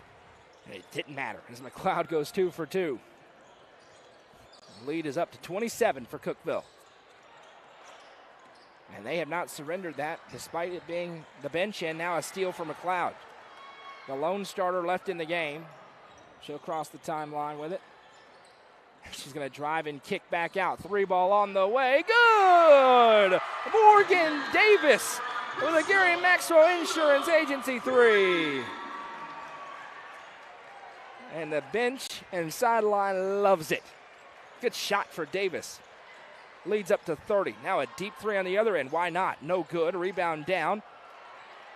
It's grabbed by Hudson. And now McLeod pushes it ahead. Full court feed to Murdoch. Murdoch puts up the runner. Good! Aubrey Murdoch for 2. And the bench loves that. We're going to get a couple more new Lady Cavs in the game. Jumper up for Oakland. No. Rebound down. Grabbing it's Hudson. She'll push it ahead. Tanaya Dirksen. Well, that's not a fair fight. Dirksen off the glass for 2. Tanaya Dirksen has 4 tonight. 34-point lead. One more point, please, and thank you. Bringing it up is Mullen. Mullen, she started tonight, but hadn't got to play very much, as that's another steal for McLeod. And we have a time called with a slip spot. It's really to bring subs into the game. He could have just dumped it for that. That's great. That's great officiating. Or you could be like Luke Dacus and kneel down and untie your shoe and tie it and say, hey, I needed to tie my shoe. Sorry about that, guys. Emily Brown into the game. Annalie Robbins into the game for the first time. And now right off the head, Brown wasn't ready for it, but it stays on this end. It's a good pass. Now a pass intended for Murdoch. We got a foot race for it. Oakland comes away, and because they don't want us to have a running clock tonight, the shot goes through for Boney. Murdoch has it. Shields off the defender, gives to Robbins. Now she goes left side, 3 ball up. That one was blocked. Comes down to Oakland. You know, I'm all for a competitive game. I love competitive games, but if it's going to be close, then give us the running clock. Exactly right. The worst games in the world are 28-point wins. Now a drive inside, and that's 18 steps, but who cares? Shot's good. Lewis finishes. That's the, I don't know what country in Europe that Euro step is from, but that's illegal in the United States. Morgan Davis is up to 5 points. Nice little hezzy for her.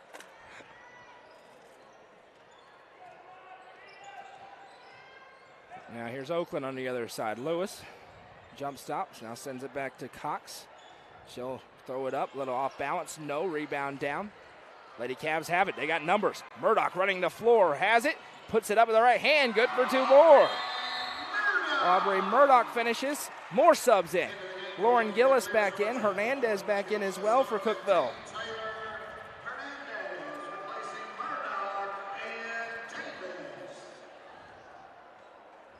Back to 34 points. It's probably what the final is going to be. Better this than the boys' game, though, where we were going to go home after it finished. That's a good point. What a performance tonight for Cookeville. And it's been a deep bench that's extended the lead here in quarter number 4. Starters have largely been out since there's 6 minutes to go in the game.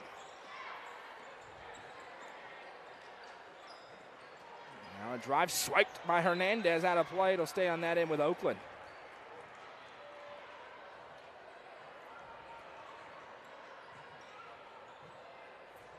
You got a tough choice tonight when it comes to the player of the game. We'll have that momentarily. Inbound sent over. Now Boney picks up her dribble. Tell you, Coach Gill is going to like the defensive effort out of these girls on the floor right now, as that one's tipped up into the air. 56 seconds.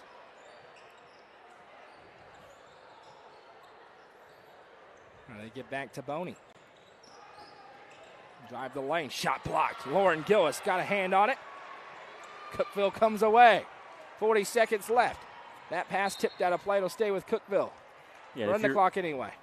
If you're a Lady Cavs fan as well, it's really nice to see what's on the floor, knowing in the next couple of years what you've got coming through the ranks, and just from the number one on the bench to the last on the bench, they've played well tonight. Official started to call a foul and then realized the situation and said, no, it's okay. Oakland comes away. Now it's swiped on the other end. Turn it into a football game, girls. You can get away with it right now. That one's poked free from behind. Now, dunk it. Palin Hudson in space, puts it off the glass, and good for 2. Palin Hudson gets on the stat sheet, and Cookeville has completely blown out the Lady Patriots tonight. That should do it. We'll see if it does. Another poke by Hudson, and that will be the ball game. Final score tonight, Cookeville 71, Oakland 35. The most dominant victory of the season for the Cookeville Lady Cavaliers.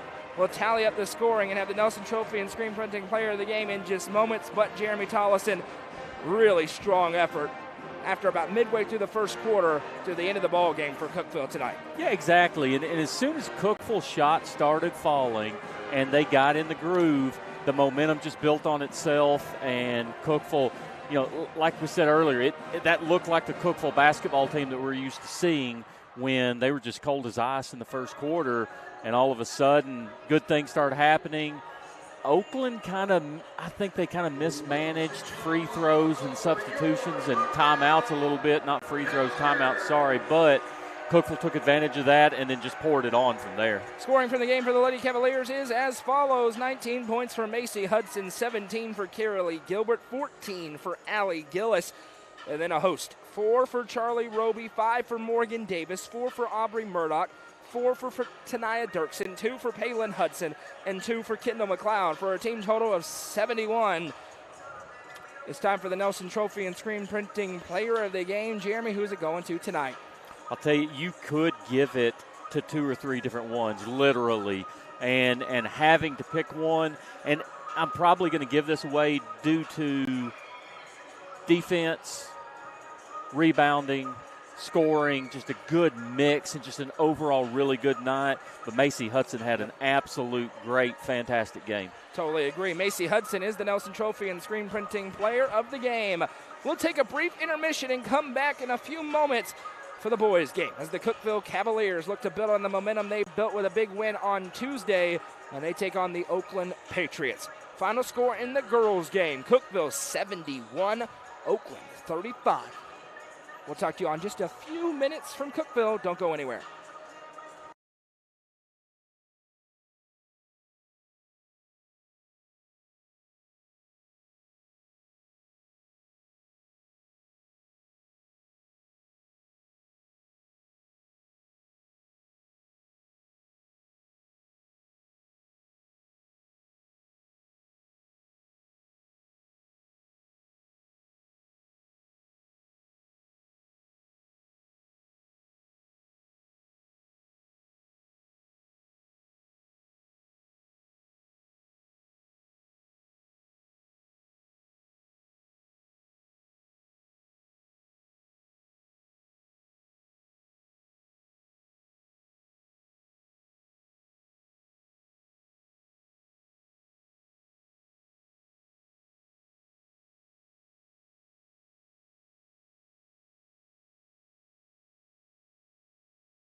Welcome back. It's time for the Hooper Huddleston and Horner Funeral Home pregame show. The boys' game on tap between the Oakland Patriots and the Cookeville Cavaliers. Noah McKay back on the call here, joined by Jeremy Tollison, and it's a good one for you on tap as Oakland comes in with a record of 5 victories and 2 losses under head coach Dyron Birdwell, and they're coming off a dominant 40-point victory against Mount Juliet with wins over Tullahoma, Columbia, Fairview, Cannon County, and Mount Juliet. The only 2 losses for this Oakland team this year against Green Hill by 8 and Upperman by just 4.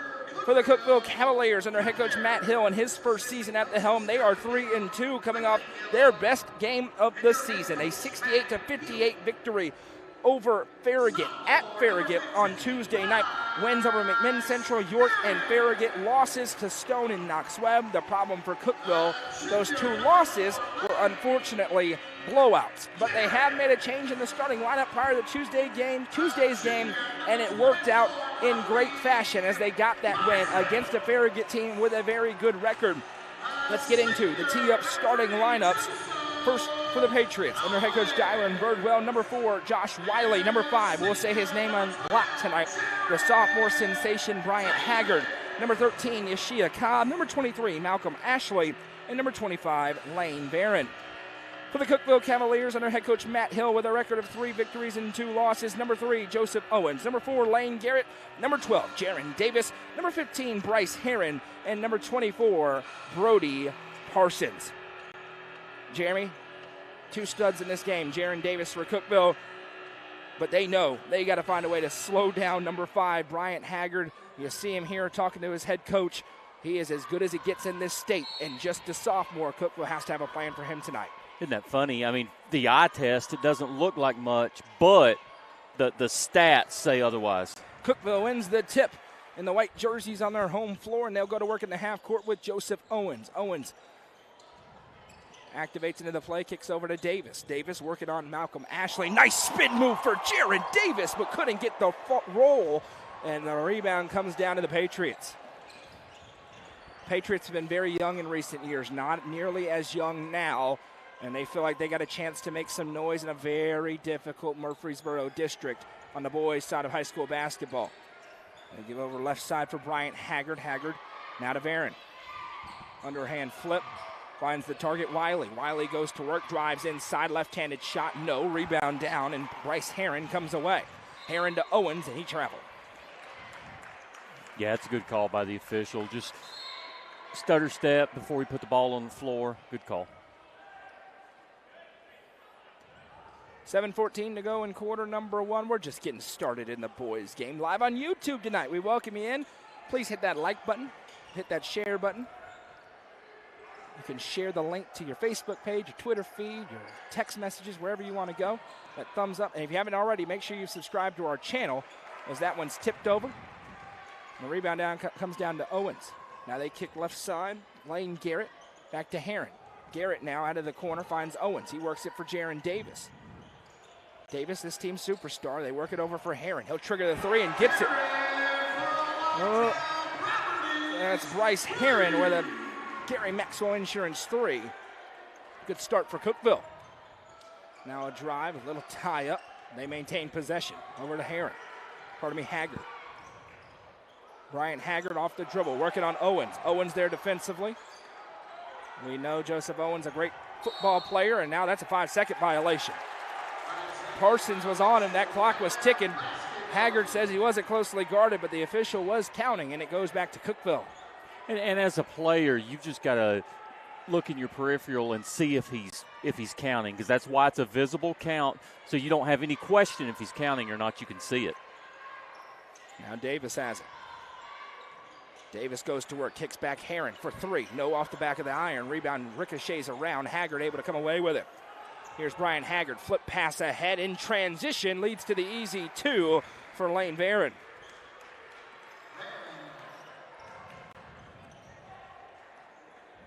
Now Bryce Heron across the timeline finds Joseph Owens left wing side.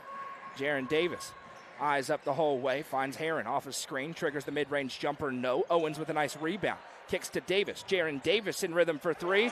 Good. A Gary Maxwell Insurance 3 for Jaron Davis. Cookeville leads 6-2. You can see the confidence the Cavs are playing with. Coming off that big win, now an errant pass caught by the official. I don't know if caught's the right word, but it was hit by the official, and it goes back to Cookeville. Good start for the Cavs here, Jeremy, as Owens brings it up. We're only 2.5 minutes in. They got a 4-point lead, looking for more.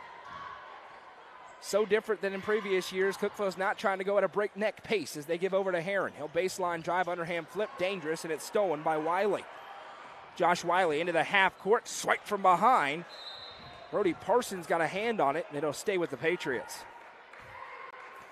Yeah, that ball looked like it may have went off the Patriot offensive player to me. Nearing the 3 minutes in to this first quarter. Inbound goes to Haggard. Little shot fake, steps back a couple of times. Now he'll go to work, drives inside. Good, and one. Bryant Haggard, points number 1 and 2 of the night. And you can see already how good this young man is. That's Bryce Heron's first personal, team's first. Yeah, you've got to respect that first step. But I'll tell you, he's just so quick off the dribble. I mean, his first drive I've seen, and you can already tell how special he is. Him and Ty Cobb last week in Murfreesboro. Yeah, but that was a battle. Oh, they went to war. It was an awesome thing to watch. You talk about two of the best sophomores in the state. Holy cow. Haggard. Do they play again this year? I'm not positive. Upperman and Oakland? I'm not positive. I'll find out. As Davis has it, it was a 4-point win for the Bees. Davis, one-on-one. He drives inside. A little runner, no. Got his own rebound and fouled. Varen's going to pick up the personal. And it's going to be 2 free throws or not. And they actually call it on Ashley.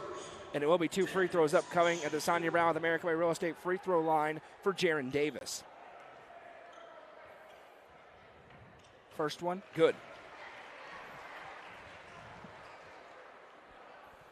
Promises to be a good one tonight, as both teams looking to build momentum ahead of district play, which is right around the corner. 2 for 2 for Jaron Davis. They may have changed that foul. Yep, which is correct. It is on Varen. So I scribbled that off on my stat sheet for nothing, and then I had to rewrite it. It's great. Varen with it, bounces into Haggard. Haggard, shadowed by Owens, tries to step through, and it's intercepted. Great defense by Joseph Owens. They're letting them play physical like they did in the girls' game. That's a strength for Joseph Owens. Now Owens, mid-range fadeaway, no good. Rebound tipped out of play, and it'll go to the Patriots.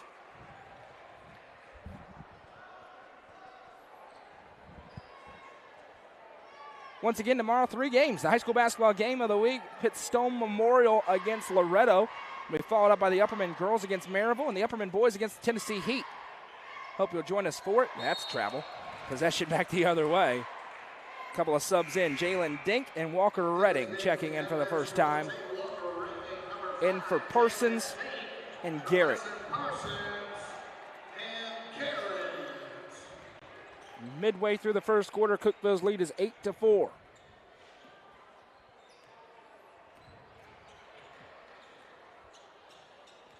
And Cookeville started in the man-to-man in this game. They played a ton of 2-3. It's worked really well as Owens gets the 3. Good off the feed from Davis. And Joseph Owens with a Gary Maxwell Insurance 3. Great start for the Cavs. Just like the girls team, a lot of balance. You can just see that early on in the game. Wiley with it off the dribble.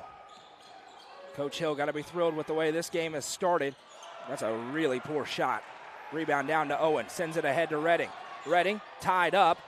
It'll be stolen away. It's good transition defense, but standing on the line was Cobb, so Cookeville gets the ball back.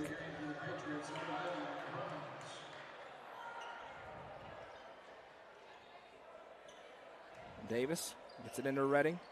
Now Dink. Fires past, it's tipped and stolen by Bryant Haggard. Now Haggard in transition. Look at the speed for Bryant Haggard. Contorts, and that's goaltending. Davis went up, but it hit the backboard first, so the 2 will count for Bryant Haggard. Jaron Davis can jump out of the gym. We know that. He's got a few posters on his wall. Was it last year he had 2 or 3 of the craziest dunks you've ever seen. On the same kid. Yeah, exactly, from Laverne. Yes, as Owens has it right side. And Jacob blew out the speakers on the mic, and I don't blame him. Kid from Laverne sees him in his nightmares. Now what a feed inside as Heron finds Owens, and Joseph Owens has 5 points. Now on the other end, here's Haggard again, up and under for 2. 6 points for Bryant Haggard, and Oakland wants timeout. 30 seconds on the floor, and Coach Birdwell is not happy at all. I'm sure with what's going on the defensive side of the floor, a 13-8 lead for Cookeville. Yeah, except for the baskets there by number 5. I mean, just shot selection and defense. That seems to be what he's frustrated with. But listen, I've refereed many a game with him coaching. I mean, he is mad if the Gatorade doesn't taste the way he wants it to. So that is not anything unlike him, just to be upset. That's understandable. A bad Gatorade flavor can really ruin your day. I agree. The pep band is rocking here on a Friday night. Props to the students. They're here tonight. Student section full to our right. I guess it's pajama night. We forgot to wear our pajamas. I would have never done that. As they go left side, now Davis goes in. Left-hand lane, no. Rebound down. Jaron Davis got it himself. Puts it back, no. Rebound tipped, and Barron comes away. Just saves it in. Nearly went out. Bronze across the timeline here. Owens there defensively. Cookeville stayed in the man-to-man. I don't blame him. It's worked pretty well. Bronze dribbling into no man's land, and now it's going to be a 5-second violation. That ball was tipped, so it'll stay with Oakland. You can hear the murmurings when that 5-second gets close. All the crowds say, 5, 5, 5, 5. Usually it starts about 2.5 seconds in. Exactly. Kind of like counting 3 seconds in the lane. Exactly, as Bronze goes over. Before the ball even crosses Although midcourt. that is one of my favorite chirps, to just start counting loud. Oh, yeah. Oh, yeah. Baseline drive, trying to muscle Davis. That is not happening. Turnaround shot, no. Owens with the rebound. You see Owens and Davis on both ends of the floor getting it done for Cookeville, the two stars. There's Davis, kicks it over to Dink. Dink, baseline drive. He's triple teamed. It's blocked out of play, and it's a jump. The arrow belongs to Oakland. Yeah, I'm not. I didn't see the jump ball there. I saw a block shot. Hey, good for Cookeville. You get a free possession arrow. Now into the corner. Baseline drive for Haggard. He's double teamed. Turnaround shot. Are you kidding me? That's ridiculous. No, he didn't just do that, did he? Brian Haggard, that was wow. Nice for 2. He's got 8 points already. Now Landon McCarter's in the game. Sends to Owens. Owens going to drive in. Mid-range jumper. No for Joseph Owens. Cookeville's got to be careful. Haggard's starting to feel it, and now they'll push it ahead.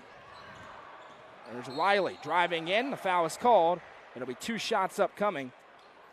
And a trip to the line for Josh Wiley. That's Bo Maxwell, who commits his first personal. Team's first.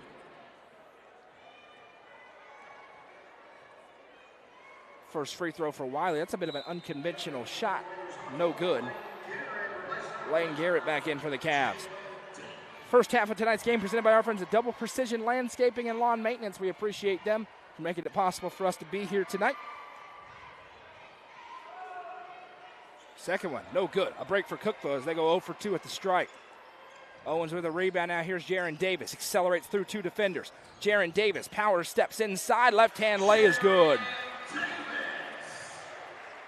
Jaron Davis got 7 in the first half. And that's 15-10. Haggard, oh my goodness gracious. Left-hand lay won't go. Owens stayed with him. Davis with the rebound, and he'll be called for a carry. And I thought that got tipped. It did. That ball was loose. That's not a carry. They call it a carry, and possession goes back to Oakland. And Matt Hill can't believe it, and I don't blame him. Because that ball was definitely tipped. I mean, the ball's in flight. Sideline inbound coming. Barron, backdoor cut. That's a set play, and it leads to the jam for Malcolm Ashley. So the mistake on the call leads to 2 for Oakland. Left side Davis. He'll trigger the 3. No. Front iron. Rebound down. Here's Haggard in transition. He's got help. Doesn't need it. Instead, misses the shot. Rebound down. Garrett comes away, and the students will start to chirp. 24 seconds. Herron sends left side for Maxwell. Maxwell sees the trap coming, finds Redding. Now over for Garrett. Lane Garrett, 14 seconds. Cookeville can hold for the final look. Davis working on Haggard. Crossover and a block. Bryant Haggard will pick up the first as Jaron Davis forced him to make a decision. 8.9 for the Cavs.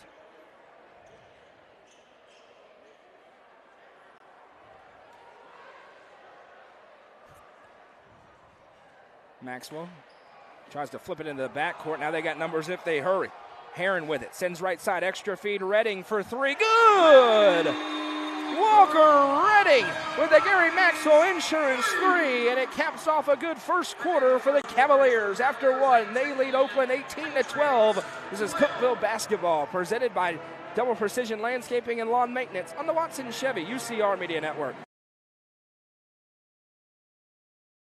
931 Sports Cards and Collectibles is your one-stop shop for sports cards, Pokemon cards, sealed product hobby boxes, and more. Whether you're just wanting some more memorabilia or you're a seasoned collector, the experts at 931 Sports Cards and Collectibles have what you need. Stop by 620 South Jefferson Avenue, Suite 208B in Cookeville from 12 to 6 Wednesday through Sunday or 10 to 6 on Saturday to see their incredible selection. 931 Sports Cards and Collectibles is proud to support this broadcast on the UCR Media Network.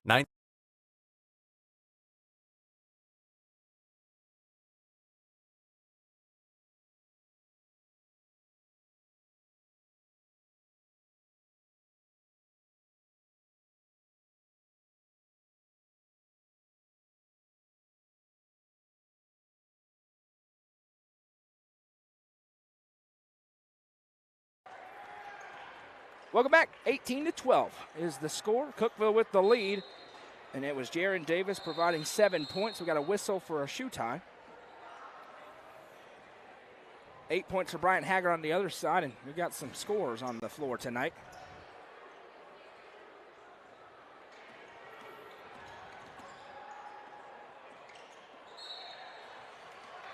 Score update. Cumberland County leads Pickett County 19-18 after the first quarter. Wow. And that would really not make a lot of people in Byrdstown happy if that continues. There's an over-the-back foul going to be called on Ashley. That'll be his first.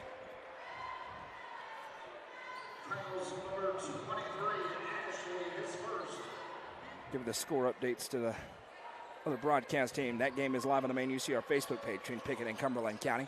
Inbound baseline, layup, no, blocked away. And they'll bring it out the other way. Haggard in transition, little hesitation. Turnaround, Jay, good. This kid's as good as advertised. 10 points already for Brian Haggard. Offensively, I've not seen anyone better in a long time. Ty Cobb is in that conversation. Now, Cade Capps. As a sophomore, he struggles a little bit on the defensive side of the floor, though. Three on the other end is good. Bryce Herron splashes in his second. Gary Maxwell Insurance three. Haggard quickly ahead, though, to Barron. Little kick out to him. Maxwell tries to stay with him. Step back, corner three. It's a really bad shot for everybody that's not named Brian Haggard. They come. Now on the other end, Redding for three, and it wedged in. That'll be a jump. The arrow belongs to Oakland.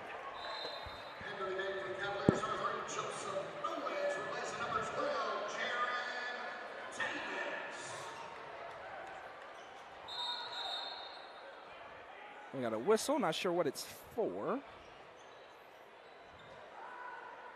Jaron Davis getting a breather here. Joseph Owens back in. 7:07 to go in the second. Cookeville leads by 7.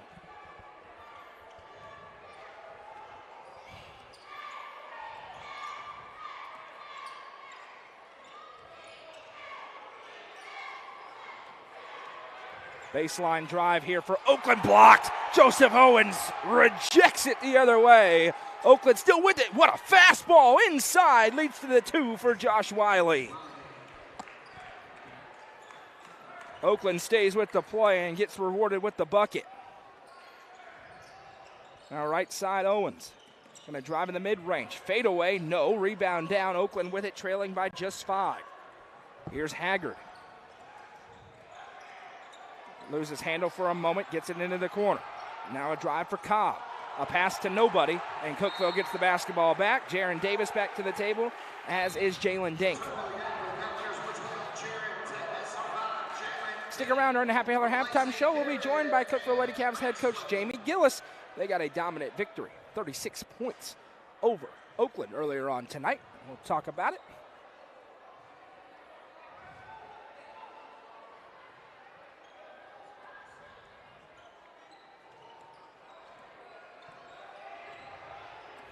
Owens gives it to Heron. Gets the new play call in from Coach Hill. Now Heron finds Davis. With room to operate, Davis hands back to Owens. Then Davis, right wing side. A couple of stutter steps, he'll drive in. Jaron Davis blocked away. Oakland tallying up the blocks here in this quarter. In the low block, spinning through, left-hand lay, no. But 2 free throws upcoming here for Wiley, who's 0 for 2 at the stripe so far. This one goes on Jalen Dink, his first.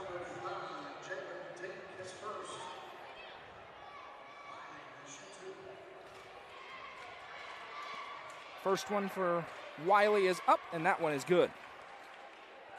10 points for Bryant Haggard, and then Josh Wiley next on the team. He's got 3. Students make some noise, but it doesn't work that time. Wiley goes 2 for 2, and the lead is down to just 3 for Cookeville. And they could use a bucket here as Heron sends over to Davis. Dink. Back to Owens. Owens loses handle on it, another steal. This time, it's grabbed by Jarrett. Ahead, losing his footing is Wiley. No call, we play on. Just looked like he tripped up over his own feet. Owens, left side Dink.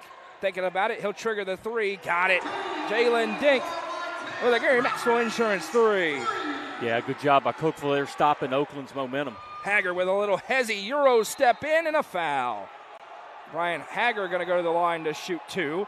As this one will go on Walker Redding. That's his first.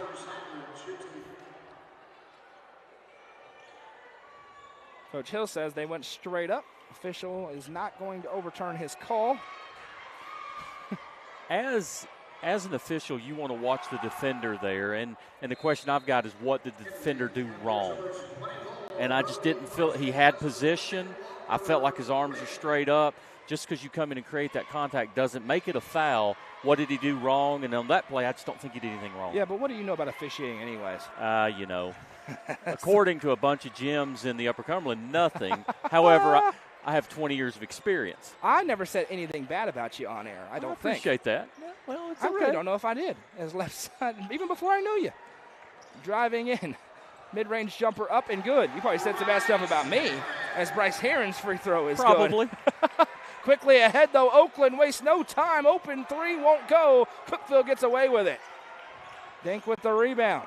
He gives off to Owens. Joseph Owens trying to restretch the lead. Jalen Dink drives inside. No good. Rebound down to Haggard. He lost his footing. And now standing out was Parsons. So possession goes back to Oakland. 26-20 the score.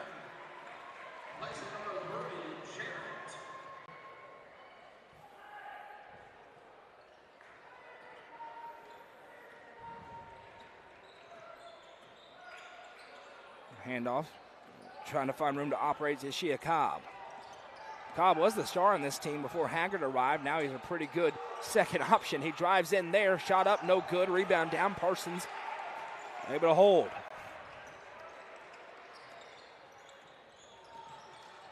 Davis, hesitation, drives in. Right hand lay, good. Davis is saying, Haggard, you're not the only one with the moves tonight. Wiley drives in the lane. Little turnaround shot, good. Josh Wiley with another finish. He's got 6 in the quarter, and a timeout called by Coach Birdwell. It's his second timeout, a full timeout, so we'll take it with him in a 6-point ball game back in 30 seconds. The Real Estate Collective is a team of experienced, licensed real estate agents serving the entire Upper Cumberland region. Whether you are looking to buy or sell, the RICO team is ready to serve you. With a focus on people over profits, you can rest assured the Real Estate Collective can help make your real estate dreams a reality. Call 931-559-9500 for more information or see their current listings at letsgorico.com.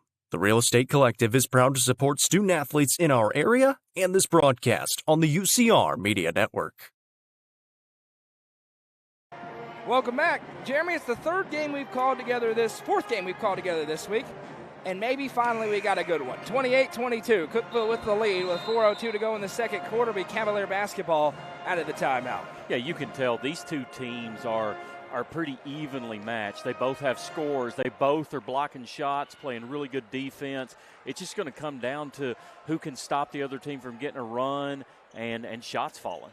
To Cookeville coming off that very impressive 10-point win at Farragut on Tuesday. Would love to parlay that into another win over Oakland. Oakland enters tonight at a 5-2 clip. Oakland in the press. Heron ahead, finds Parsons. Parsons in the corner, reverses it over for Owens. Owens jumps into the lane. Joseph Owens traveled. Possession back the other way. Just one little extra step right there. Yeah, he got that hop, but right before the hop, he took one. Mm-hmm. Once again, student section still wants him to take the whistle, though. Of course. Don't forget, we'll be joined by Jamie Gillis during the Happy Heller halftime show. Lady Cavs victorious earlier on in impressive fashion.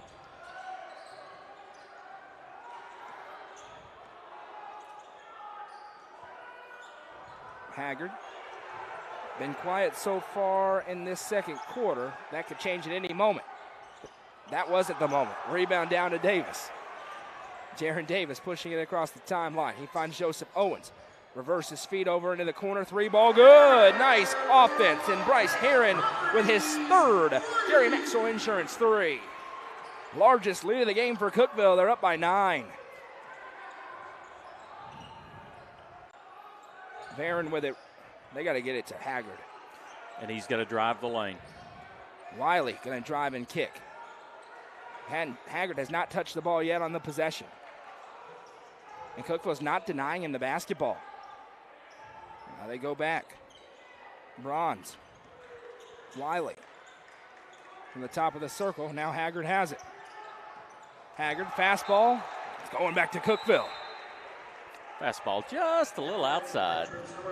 And the always very nice and kind Cookeville student section, led by Easton Tollison right there at the front of it, by the way. He's in the middle of everything. It's unbelievable. He was a Macon County guy carrying the goalpost out, and now he's down there at the front of the Cookeville student section.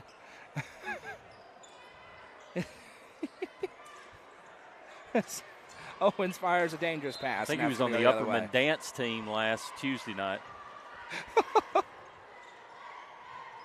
He's done a little bit of everything. He's been a bodyguard. Not a very good one, but a bodyguard. He gets distracted by nachos. That doesn't work out as well. So right side, Barron with it for Oakland. Both teams turning it over at a very high clip. Oakland a 3, no good. Barron with the rebound and a foul.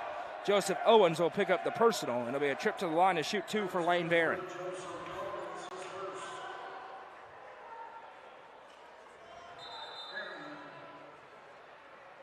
.208 to go in the second.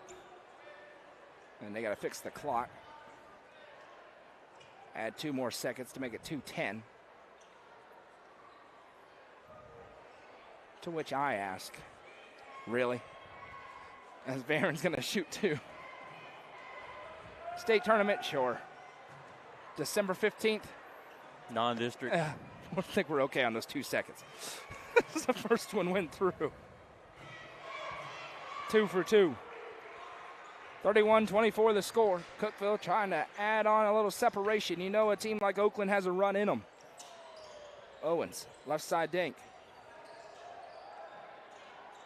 Back to Heron. He's shooting the 3-ball really well in half number 1, 3 of them already. Davis, nice feet into dink. Turnaround jumper, good. Cookeville has been precise in the half court. Now they wait in that 2-3 zone. Wiley drives and a foul on the floor. I think they're going to get Dink. They are. It's his second, team's 4th, so the next one sends Oakland to the line.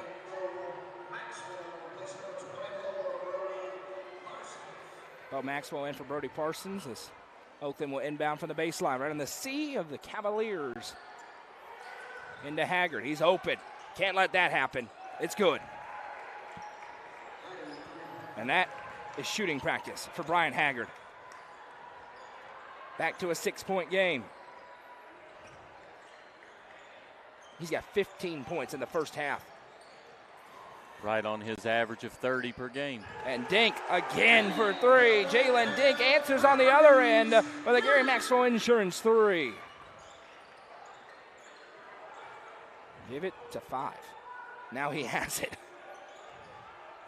One of these things is not like the other, and it is Bryant Haggard. Wiley with it left side. Goes to work off the dribble, finds Haggard again, triggers another 3. He got it again. 18 in the first half for Bryant Haggard, but Cookeville still leads by 6. And probably would be wise to hold for the final shot. As Coach Hill holds his hand, one finger up in the air and says, 1 shot. Haggard is just smooth as silk, isn't he? He really is. And now he's starting to find it from behind the arc. It was in the mid-range in the first quarter, and now it's the 3s. Davis goes to work against Wiley. Now Maxwell. Joseph Owens, left side. That clock is ticking. Just puts the dribble down in time. Davis. Behind the back dribble. 10 seconds. There he goes. One-on-one, Jaron Davis. Crossover. Triggers the 3. Good! Jaron Davis with a big Gary Maxwell Insurance 2. He gave a 3 signal. His foot was on the line. Let's see if they've got a look at it. They call it a 2 for Jaron Davis. Regardless, big shot there with 1.6 remaining in half number 1. Haggard. This would count if it goes. It will not. And a very good first half for Cookeville. After 2, they lead 38-30. We'll be joined by Jamie Gillis when we come back. This is Cookeville Cavalier basketball, presented by Double Precision Landscaping and Lawn Maintenance on the Watson Chevy UCR Media Network.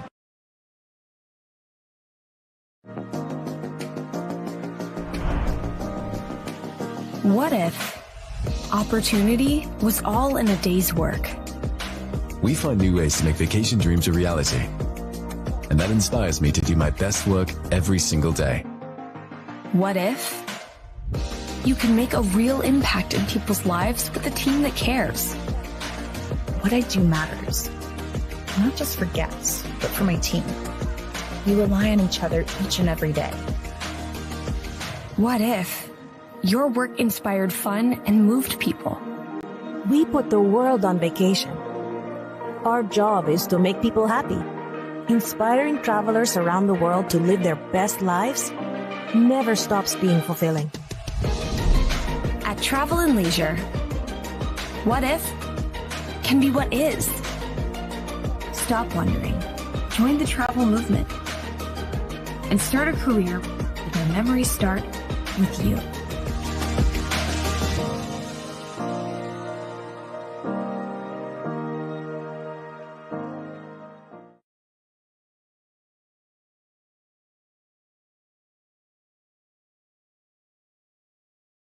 Welcome back. It's time for the Happy Hiller halftime show. Visit happyhiller.com to see how our friends at Hiller can help solve your plumbing, heating, cooling, and electrical problems today. That's happyhiller.com.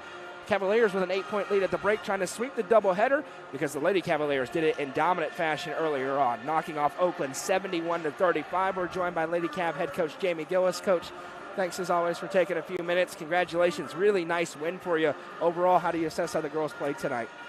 Well, I'm really pleased with the way we played tonight. You know, it's the first game all season we've been able to get our bench in. So it was really nice to get those young kids to see them to come in and in front of our home crowd. So it was really good. Very, very balanced effort, I feel like. You know, it's an Oakland team that they were 2-4, but they had not been blown out. They'd only had one double-digit loss, and it was by 12. They played some good teams pretty close.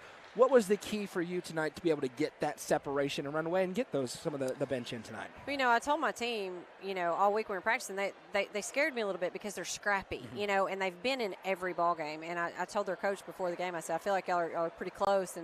And we felt like we could speed them up a little bit with our press, and that seemed to be the most effective early on. We tried to get back in our zone. We didn't rebound out of it real well tonight, so I felt like we needed to get up and put some pressure on them and got them to turn it over a few times. And once we got rolling in our transition, things just seemed to go the right way. The zone has been topic of conversation, obviously. Yeah. You haven't played a ton of zone in years past, and you mentioned you're able to do multiple things. Is that maybe the best part about having this zone, that you just have it, that you can go to it if you need it, but you don't have to go to it? You're still real comfortable in the man-to-man. Yeah, and we're still learning how to play it, you know. And I was telling you before the game, the zone makes my kids communicate, and they have to talk, and it's really good. And I've got some really smart, high IQ players this year that can really just understand that and pass players off and do a good job in that. But, you know, when we play big posts, we kind of want to double that out of the middle and not give them, you know, that drive and kick look. And but, you know, Macy Hudson and Tanai Dirksen are just absolutely killing it in the post. And, you know, I think Charlie had 2 steals. I think Allie had a steal. Kendall had 2 steals on the post player because we're just not letting them find us. And they're just bought into what I'm selling. A player you mentioned, Macy Hudson tonight, 19 points. One of my favorite players because she's not flashy, but she's just out there, and you can tell she's doing her job well, and now she's starting to score pretty consistently. What's been the impact that she's had? How good is that for your girls to have another real offensive weapon now consistently, night in and night out? Well, I've told her all year, you know, we have matchup problems against the post, but they can't guard her.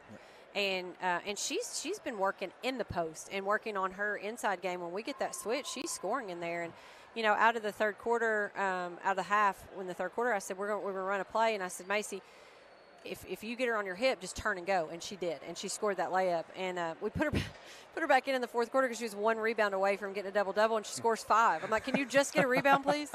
But, yeah, she does. Macy's that player that she'd do anything I asked her to. How do you feel about this team right now? You're 5-1. You've faced an incredible schedule.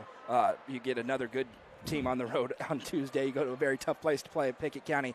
But it feels like no, never mind, that's rescheduled. It's later in the year. Yeah. But you've faced a very tough schedule Loretto already. Next week, same difference. Another just incredible basketball team. I say that to say, you know, you dropped the one, probably could have won it at Knox Webb. You battled back really nicely. How do you feel overall about where this team is right now as you're kind of inching through December? I feel really good about where we are. And I don't feel like we're playing our best offensive game. We scored 71 tonight, but I just feel like we're still leaving some points out there, and so I feel like we're moving in the right direction for sure. And you know, I told him after the game, I said, every tournament we go to, I always ask to be in the toughest bracket. I said, y'all know that about me. That's who I am. So I said, so it's not going to get any easier next week. And I said, but we want to those games prepare us for when we have to go play a Lebanon, to go play a Stewart's Creek on the road, and all those games. And you know, we've already had end-of-game situations where we're trying to win the game, we're trying to hold on to a lead, we're trying to do those things, and that's why I schedule hard, because we've now had that experience, and we can practice it, but it's different in a game. And you know, losing against Knox Webb stunk, but what we learned from that game and how we were able to watch that film and bounce back and improve so much at that Farragut game, I can't be really mad about that loss, because you know, if we would have held on to win and gave up another lead, then you don't get that sting, and sometimes you need that sting. Absolutely. Well, I'm no Jacob Benson, but I appreciate taking some time. Where's Jacob? He's in Wisconsin. Oh, you know, okay. His wife has a family wedding out there, and so we like her too. We do, but you know, he asked for those days off. I knew we had 6 games tomorrow that we had to cover, but that's okay. But it's like riding a bike. Tell him we missed him. I will. I'll let him know, because I know he's not watching right now. Now that Rusty's gone, he's our favorite. Wow.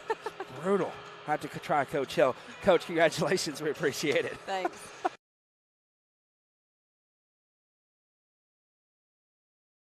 Tee Up is the Upper Cumberland's brand new indoor golfing experience. With 3 state-of-the-art simulators, you can work on some of the world's best courses, all in the comfort of their climate-controlled facility. You want to know how you can improve?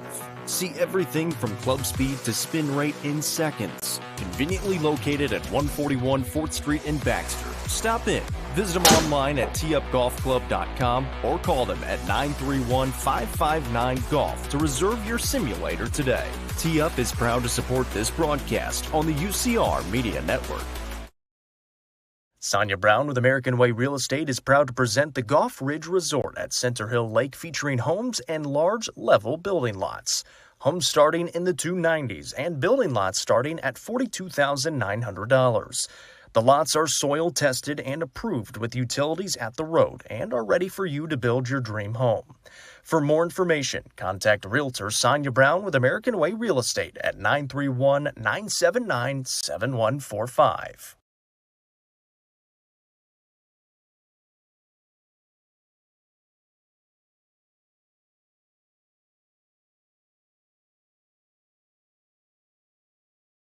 Watson Chevrolet is proud to present the area's best selection of new and pre-owned cars, trucks, and SUVs. Watson Chevy's staff of experts are ready to get you into your next vehicle with unmatched service and knowledge. Stop in at 2350 Cookeville Highway and test drive the all-new Chevy Trax or Silverado today. And remember, don't buy till you see Jason Fye. Watson Chevy is proud to be the presenting sponsor of the UCR Media Network. Amonette's Eagle Auction and Realty is proud to present this 2-bedroom, 1-bathroom home in Albany, Kentucky. Located within the city limits and featuring a 16 by 20-foot outbuilding, don't miss your opportunity to bid. You can bid on this property at eagleauctions.com or call 931-526-5335 for more information. Bidding on this online-only auction ends on Tuesday, December 17th. Amonette's Eagle Auction and Realty is a proud sponsor of this broadcast on the UCR Media Network. The Quality Family, a local company supporting and caring for our local communities. The Quality Family offers services to get you back to the game. From bracing to oxygen and everything in between, we can meet your medical equipment needs with Buckeye Home Medical Equipment. If you have an in-home need for strength and conditioning, for example after a surgery or injury, Quality Home Health is available to provide individualized care while you are on the mend. For those with end-of-life diseases, Quality Hospice is available to provide nurturing care during those difficult times. Choose the Quality Family of Services for care within your community. Visit thequalityfamily.com to navigate all we have to offer you.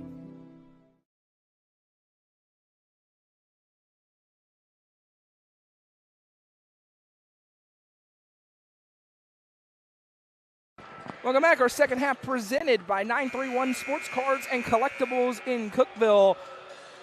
And that was a really good first half, Jeremy Tollison, for Cookeville. They lead 38-30. If they can hang on, this would be a great building block week for them, but they know they got to deal with a superstar in Bryant Haggard, who already has 18 points and will be hungry to try to get his team back into it. Yeah, Cookeville looks really good, really good. Very impressed with their balance. Their shooting has been really good. I'll tell you, it's for a team that lost as much as they lost last year, they look fantastic right now. I would just like to point out, the Frank's Christmas Shootout's coming up about a week or so.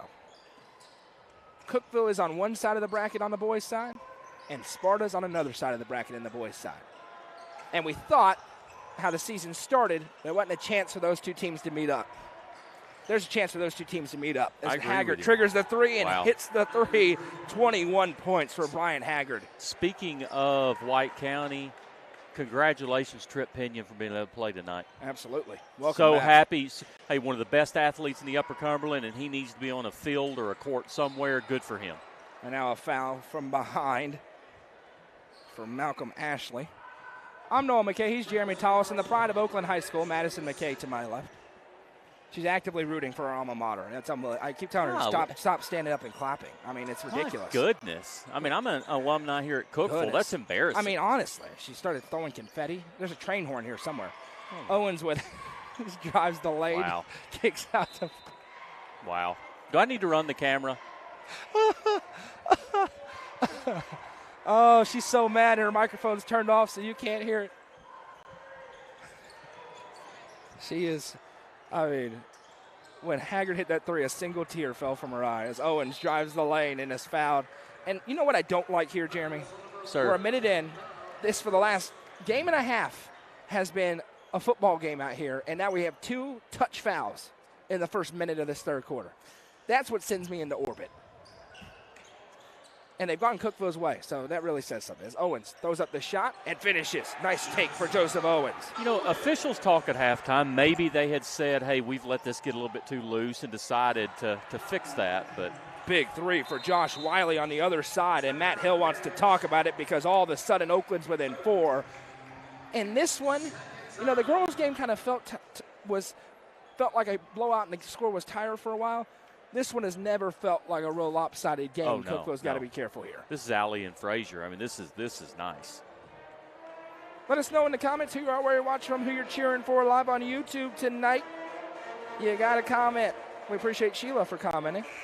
She's cheering on the Lady Cavs earlier on tonight. Also hit that thumbs up button if you haven't already.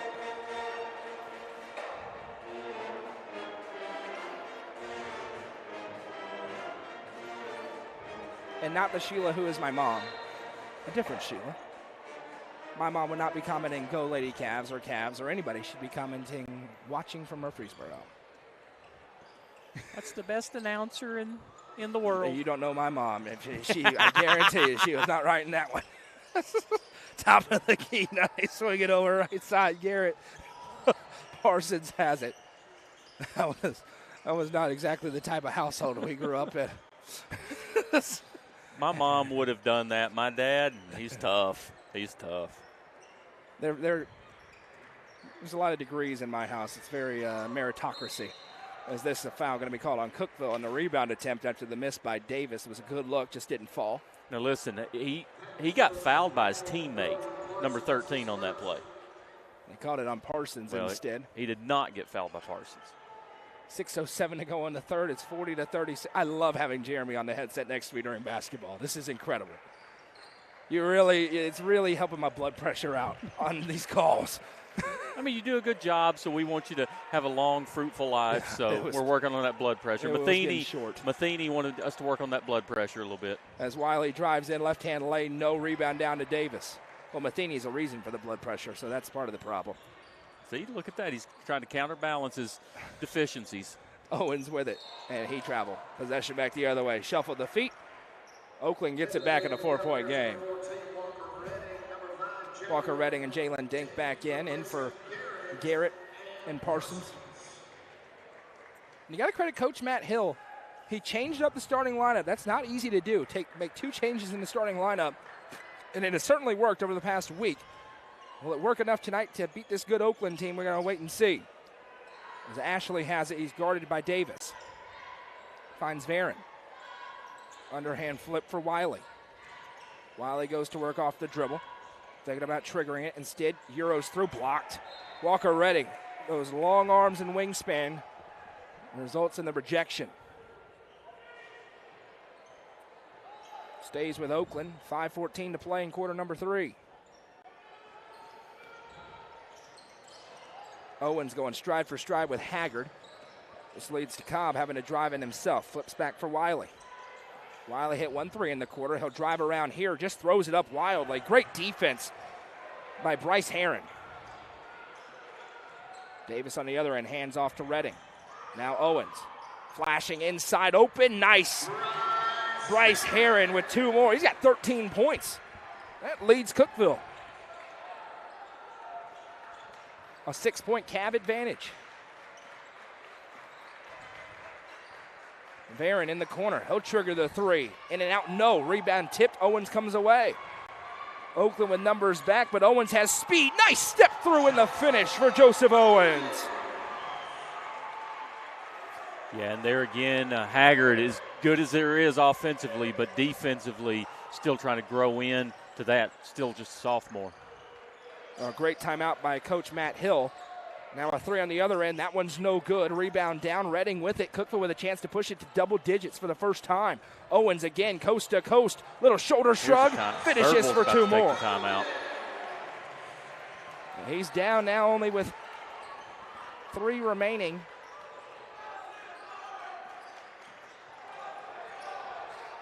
Now a turnaround shot for Haggard is good, and there he will call the timeout. That's been his MO, call the timeout after a make. The old Coach K philosophy.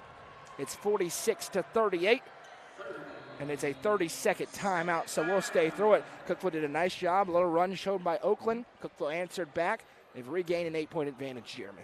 No, I agree with you. Cookeville is just really impressive. I mean, the transition is working well for them. I'm telling you, if they can stop Haggard, they're going to walk out here with a victory, and that's easier said than done, but I'm telling you, Cookeville's impressive, but I'm telling you, Haggard is nice. 46-38 our score. 8-point game after 2 by Oakland. It's going to be Cookeville basketball. Cavs did have a 10-point lead for a brief moment. See if they can regain it here. Again, thanks to Coach Gillis for joining us there during the Happy Hiller halftime show. Says she likes the way her girls are playing. You can't blame her for it. They got another real nice win. Herring crosses over, finds Davis. Jaron Davis up. Couldn't make it fall, and a rebound down to Ashley. Here's Bryant Haggard. Accelerates baseline. Now behind the, oh my goodness, Haggard explodes free. Couldn't get it to fall. Davis with the board. He sends over to Owens. Little head fake for Joseph Owens. Finds Dink. Dink sees the lane part. He'll drive in and finish with the right hand. Really good finish there by Dink. Very impressive. Haggard with it. 10-point game again. Haggard explodes inside, throws it over his head. No. Rebound down. Cookeville's making it difficult for Brian Haggard. Dink in the half court. Back to Owens. Wide open Redding on the left wing. He accelerates in the foul. Haggard commits his second personal. Bo Maxwell into the game here for Cookeville. Third team foul called against Oakland.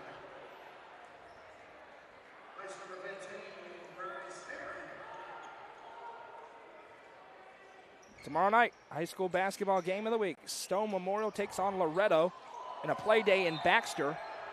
That is not a travel, and they called one on Joseph Owens. The same officials called 37 travels in this game. And now, that's not a travel. He's dribbling while he's going to the ground. It's not a travel. Same officials called every travel in the game tonight. Just saying.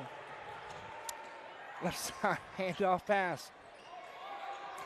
The problem with that particular call is the player's back is to him, so he has no idea if he's dribbling or not. He's guessing. And somebody else should have gone up to him and told him that he was dribbling.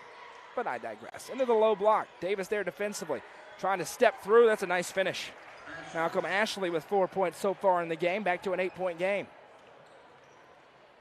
Cookeville's done a sensational job of keeping Oakland at bay.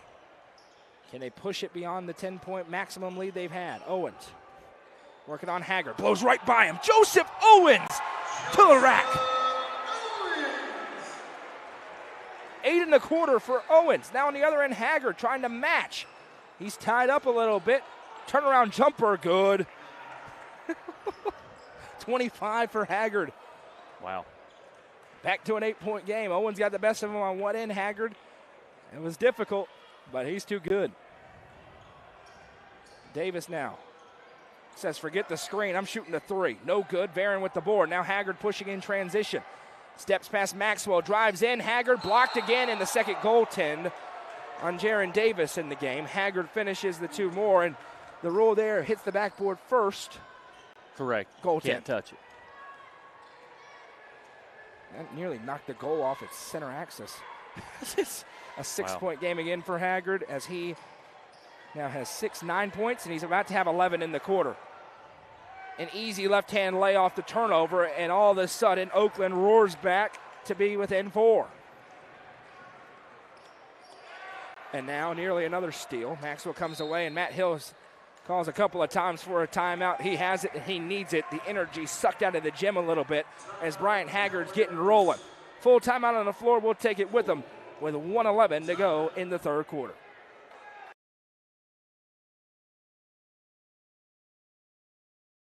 When you order delivery from Domino's, you can get more than just pizza for $6.99. You can get specialty chicken, savory pastas, oven-baked Parmesan bread bites, molten lava crunch cakes, and medium 2-topping pizzas as well. We didn't stop at pizza, and you don't have to either.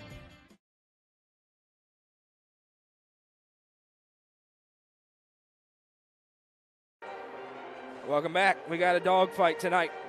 Our second half presented by 931 Sports Cards and Collectibles. Cookeville's lead was 10 a moment ago. Now it's down to just 4, and it's because Bryant Haggard has 29 points with still 1:11 to go in the third quarter. Cavs offense been really good tonight. The defense largely has been pretty good. I agree. But Haggard's getting his. He's just hitting some shots. You know, he is as good at creating shots as, you know, like you mentioned, Caps or Ty Cobb or, you know, some elite scorers in this area. This kid can create, and this kid, he doesn't miss much. He puts them in. Official was on the wrong side of the floor and did a little penguin waddle and then jogs back to the right side. Womp, womp. Davis inside for Redding. Walker Redding steps through. Should have been a foul. That's a foul. Dink flies in. That's a foul. And now another foul. Count it. And one for Jalen Dink. He's going to the line to try to complete the three-point play. Foul goes on Varon. That's his second. And Dink will take it. Flies it away. Got it. Nothing but net for Jalen Dink, who's past double figures now. Joseph Owens has 8 in the quarter, 13 in the game. Jaron Davis has 11. Bryce Herron has 13.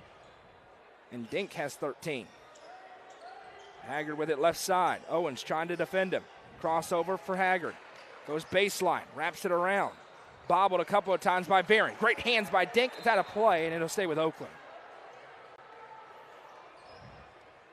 38.9 seconds. Feels like a very pivotal 38 seconds here in this game. Okay. I'm about to rant like crazy as soon as we get a stoppage. I didn't see it. Oh. I can't wait. Inbounds. I'm As excited. an owner of a media company, I'm about to go ballistic. All right. Foul called on Davis. If you are taking pictures of a basketball game, turn your flash off. If your camera can't get good pictures without flash in a gym in Cookeville, you need a better camera. Turn your freaking flash off. Drives me insane. Inbound from the baseline coming here. Into the corner. 3 ball on the way. Good. Big 3 for Yashia Cobb. His first points of the game. That's hard to believe. 4-point game again. That's one of those things that mainly only bothers me, but literally sends me into orbit. It's funny, I didn't even notice, and you go nuclear. Well, as officials, you should do something about that. I agree. No, I agree with you. I agree with you. As Davis backs up. 12 seconds. But there are a few things the officials haven't done anything about tonight. 8 seconds. Davis muscles inside, can't finish. Fight for the rebound. He got it back, and he's fouled. Jaron Davis wanted to make. Instead, he's got to earn it at the stripe, but using his strength to his advantage as Cobb picks up his second. And a trip to the Sonia Brown with American Way Real Estate free throw line, where there have not been very many attempts in this game for Cookeville. This is just the third trip for the Cavs to the line. First one for Davis is good. He's 3 for 3 so far. Good news for Cookeville. They're up by 5, and Jaron Davis is not leading them in scoring. He's got 12.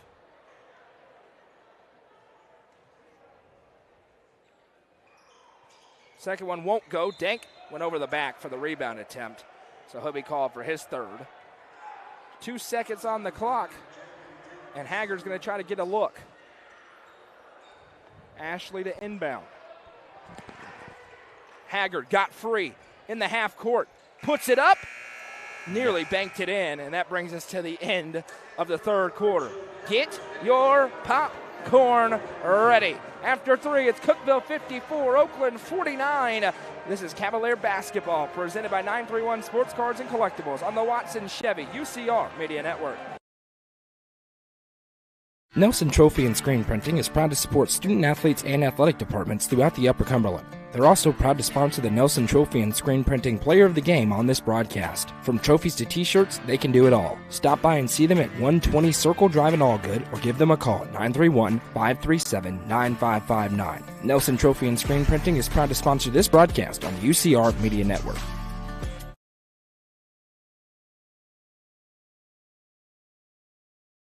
Fire and Vine in Cookeville is the Upper Cumberland's home for delicious Chicago-style pizza, beef, chicken, fish, and more. Located in Cookeville's historic downtown district, Fire and Vine's food and atmosphere will keep you coming back for more. Take in stunning views with the UCR team on Tuesday nights at 7, live for the UCR Coaches Show from the rooftop. Fire and Vine is a proud sponsor of this broadcast on the UCR Media Network. Welcome back as we open up the fourth and final quarter. It's a 5-point lead for Cookeville, trying to solve Bryant Haggard and the Oakland Patriots. Haggard with 29 points in the first 3 frames, and he's looking for 31. Won't get it this time. Put back in the foul as Ashley was fouled on the way up. It's going to be a trip to shoot 2 as Bryce Herron picks up his second personal. Noah McKay joined by Jeremy Tollison. Happy to be with you tonight on a Friday night in Cookeville. Free throw no good, in and out.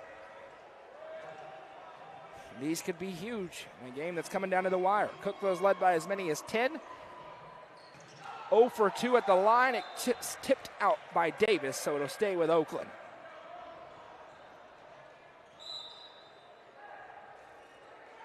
.7:42 to play. Both teams looking for a good win. Oakland trying to come on the road and get their 6th victory of the season. Cookeville trying to prove to 4-2. And we got a little tie up, and now the official wants it to separate between Dink and Cobb.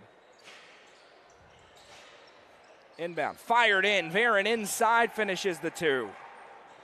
Set play there for Oakland, and it's a 3-point game, as small as it's been since the first half. Davis over right side, now back to Dink. He drives the lane. Dink gets free, too strong, rebound down. Here comes Oakland.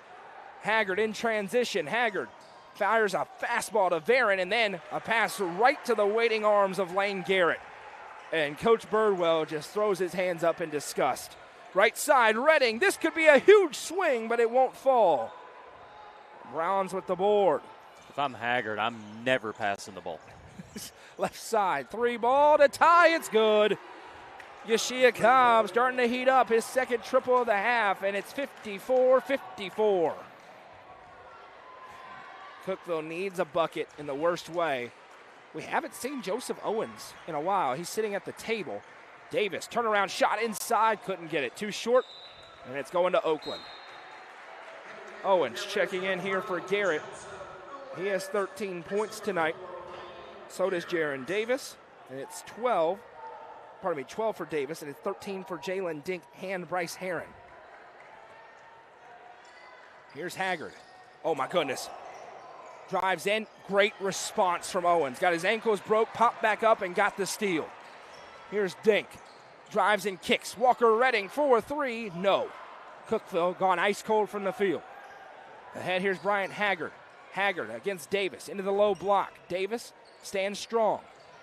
Fires over, shot up and a foul, and a trip back for Ashley to shoot 2.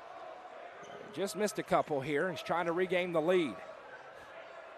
Yeah, good job by Oakland there to drive the basket, trying to create the contact, get to the free throw line. And Bryant Haggard's feeling himself after the move. I get it.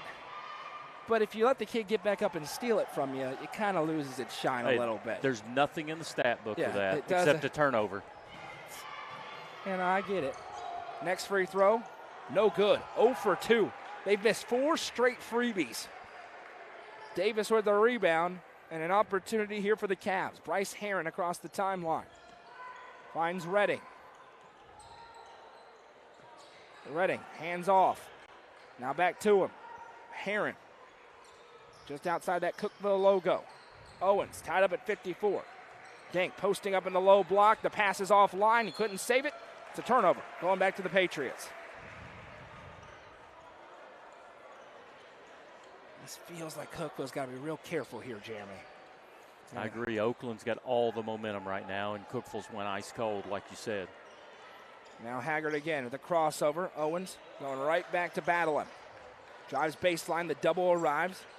Flips over to Cobb. Cobb into the mid-range. Fade away. No. Rebound to Davis. Davis activates into the half court. Nice shot fake. Jaron Davis and 1. They needed a bucket. They get a bucket from number 12, and he'll go to the stripe.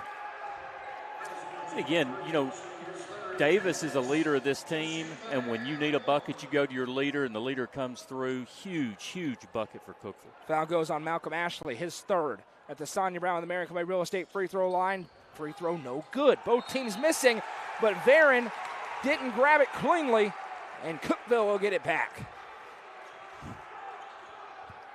And you mentioned it a moment ago, but Cookeville needs a bucket here to steal this momentum back. 3-ball on the way. No. Redding, though. Right place, right time. Takes out the trash for 2. Now Cookeville with a little bit of mojo. The crowd's back into it. Here's Haggard working on Redding. A lot of hezzies. Backs into the mid-range. Redding right there the whole way. That is ridiculous. Ryan Haggard found a way to finish. He's got 31 tonight. Didn't look like it had a chance of going, and it went through. Full timeout, so we'll take it with them and be back in 30 seconds on the Watson Chevy UCR Media Network.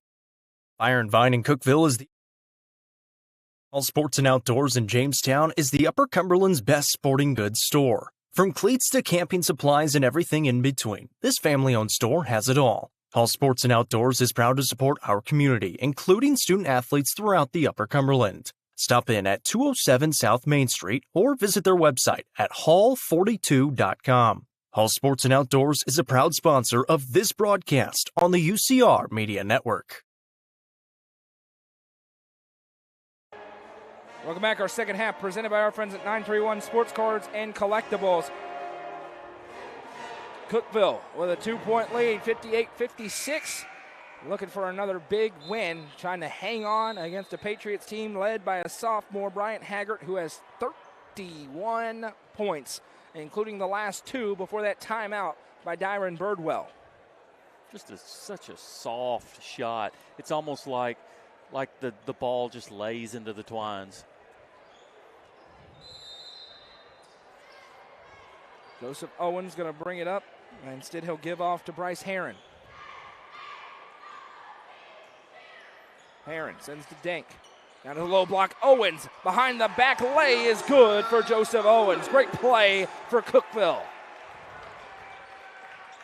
Now Haggard quickly ahead. Haggard throws it up wildly. Nothing doing. Redding with the rebound.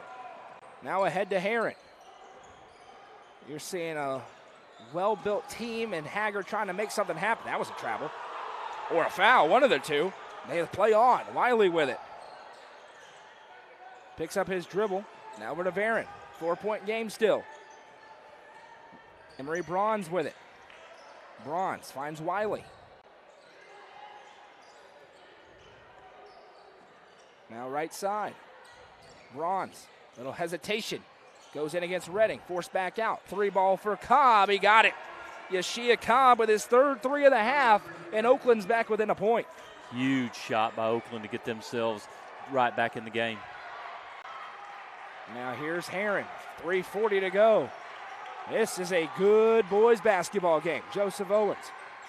Now to Davis. Jaron Davis. Power dribbles. Trying to work on Cobb. Now forced back. Davis crosses over. Backs down into the low block. Left-hand lay. And one. Jaron Davis with another tough finish. And he'll go to the line to try to complete a three-point play. As that one goes on Cobb. And a trip to the Sonia Brown with American Way Real Estate free throw line. Hey, two really good plays in this quarter by Davis, driving the lane, taking contact, playing through it, putting the ball in. Let's hit this free throw. Just went 1 for 2 at the stripe. This one is up. No good. Rebound down to Oakland. Remains a one-score game. Wiley with it. Gets it to Haggard. Owens there defensively. Haggard goes to work. Back to Wiley in the corner. Wiley drives and kicks to Verrid. To tie. No. Foul down low. Who's it on? It goes on Jaron Davis. It's against the Cavs. That's his first, or his second rather. Team's third. Haggard going to inbound from the baseline. Floats over for Cobb. Cobb working on Redding. Step back in the mid-range. No. Rebound tip. Dink has it. Cookeville with a chance to stretch it to 2 scores. Dink with a nice crossover. Gets inside. Spins back to Owens. Davis wants it. Has it. Triggers it. Can't make it. Haggard with a long rebound. Now he'll go to work. Haggard in transition. Working through traffic. Weaving around. Step back. 3-ball. No good. Owens with the board. Owens over to Dink. And the overrated chant begins from the Cookeville student section. And listen, I love the passion, but he's got 31. Yes. He's got 31, and we've got a full timeout on the floor by Matt Hill because Cookeville has a 2-point lead. And we'll be back in 30 seconds after a word from our friends at Swallows Insurance. Getting the kids to practice on time. Remembering if it's your day to bring snacks. Making it to the game with a clean jersey. Why are simple things sometimes so complicated? Thankfully, with Auto Owners, insurance doesn't have to be one of them. Auto Owners works with independent agents who answer when you call, so you can worry about more important things, like whether your kid is going to run toward first or third base. That's simple human sense. Visit swallowsinsurance.com or call us today, 931-526-4025. Protecting your future. It's what we do.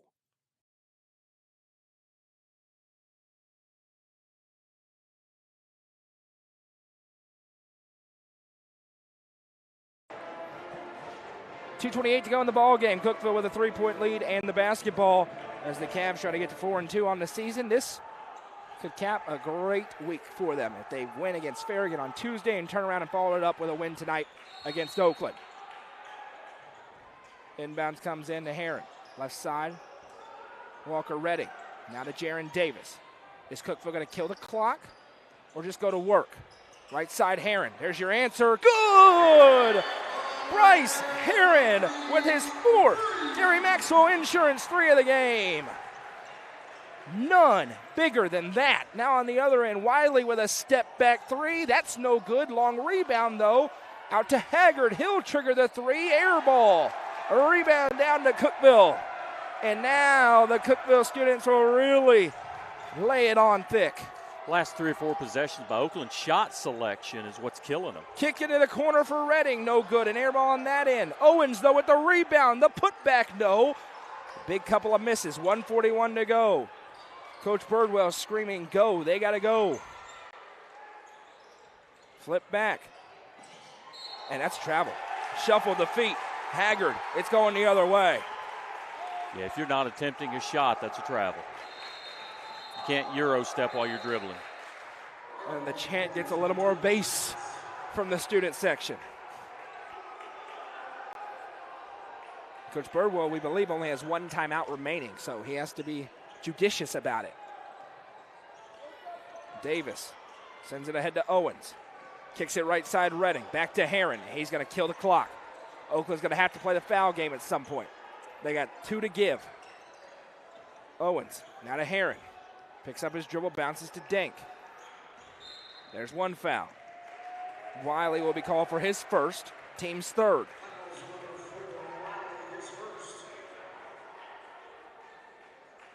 Oakland roared back and tied the game. Cookeville has answered back in a major way with a couple of big shots. Davis activates baseline, clear the runway, and 1. Jaron Davis with another finish through contact. That has been his thing this 4th quarter. Just really impressive how strong he can go to the basket, draw the foul, put the ball in. Just, golly, wow. Davis at the Sonia Brown with American Way Real Estate free throw line, where all of a sudden Cookeville leads by 8. Free throw is good. 7 in the quarter for Jaron Davis, 19 in the game, and Oakland needs a fury of shots in a hurry.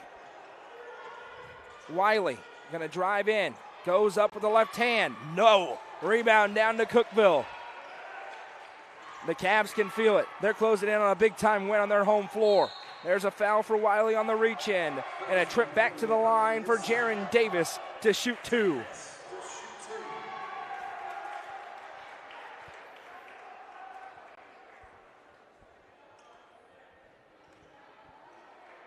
First one for Davis. Popped out. No good. Haggard in the student section having a little talk. Well, the students are winning, and the official's saying you got to go. And Coach Birdwell is taking him out as well.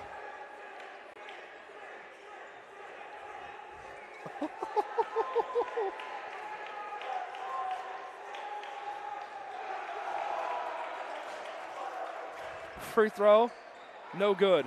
0 for 2, but now Haggard's on the bench.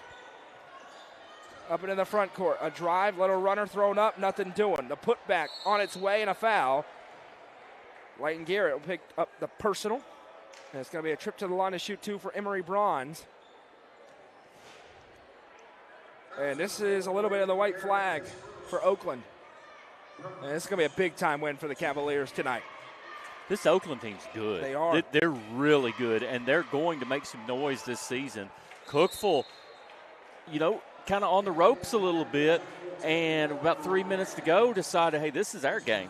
And they just reached out and took it. Very, very big win.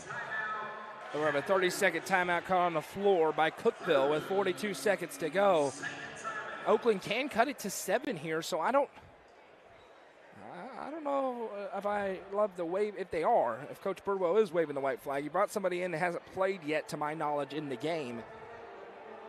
Haggard's out, but I think that may be a message more than anything else in a non-district game. Coach doesn't want him jawing at student sections. Because what's going to happen is the Riverdale student section is going to get word that, you can get into his head, and they're going to start chanting at him. And as good as Haggard has been this entire game, the last 2 or 3 minutes, we see flashes of him being a sophomore, and shot selection kind of put his team in a spot. One more freebie upcoming here for Bronze in an 8-point game.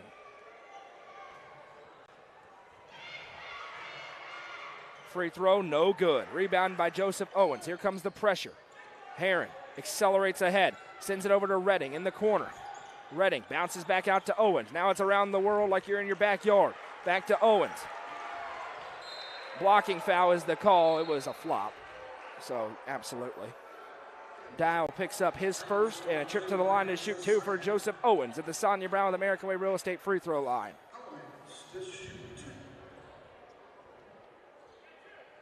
Stick around postgame. We'll have the scoring and the Nelson Trophy and screen printing player of the game. First one, good. 16 tonight for Joseph Owens. Wow. Like I mentioned, just like the girls' game, just really balanced scoring.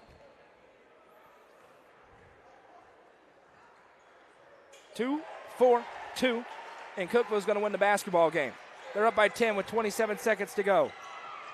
Pass to the baseline, Dow blocked, and they call Jalen Dink for the body contact on the way up. His fourth. Walker Redding back to the table with 23.2 seconds to go. You're seeing flashes this week of what this Cookeville team hopes they can be this year. And I'll tell you, hearing chatter before the season started, they are already exceeding expectations. Absolutely. So good for the team to step up. Good for Coach Hill and his staff. This team, he has them kind of dialed in, and they're a little ahead of the curve right now. And I'll tell you an area Oakland's really going to want to have back when they get the stat sheet back, the free throws. Mm-hmm. It has been a rough night at the free throw line throughout. They had a chance to take a 4-point lead and miss 4 straight free throws. Wow. Earlier on in this quarter. Seemed like a long time ago as Jaron Davis, is going to go to the line to shoot 2 more. And he will have an opportunity to get into the 20s at the Sonia Brown with American Way Real Estate free throw line. Once again, hope you'll join us tomorrow. Stone Memorial, Loretto boys, followed up by Upperman Maryville girls and Upperman Tennessee Heat boys. Davis, first one is good.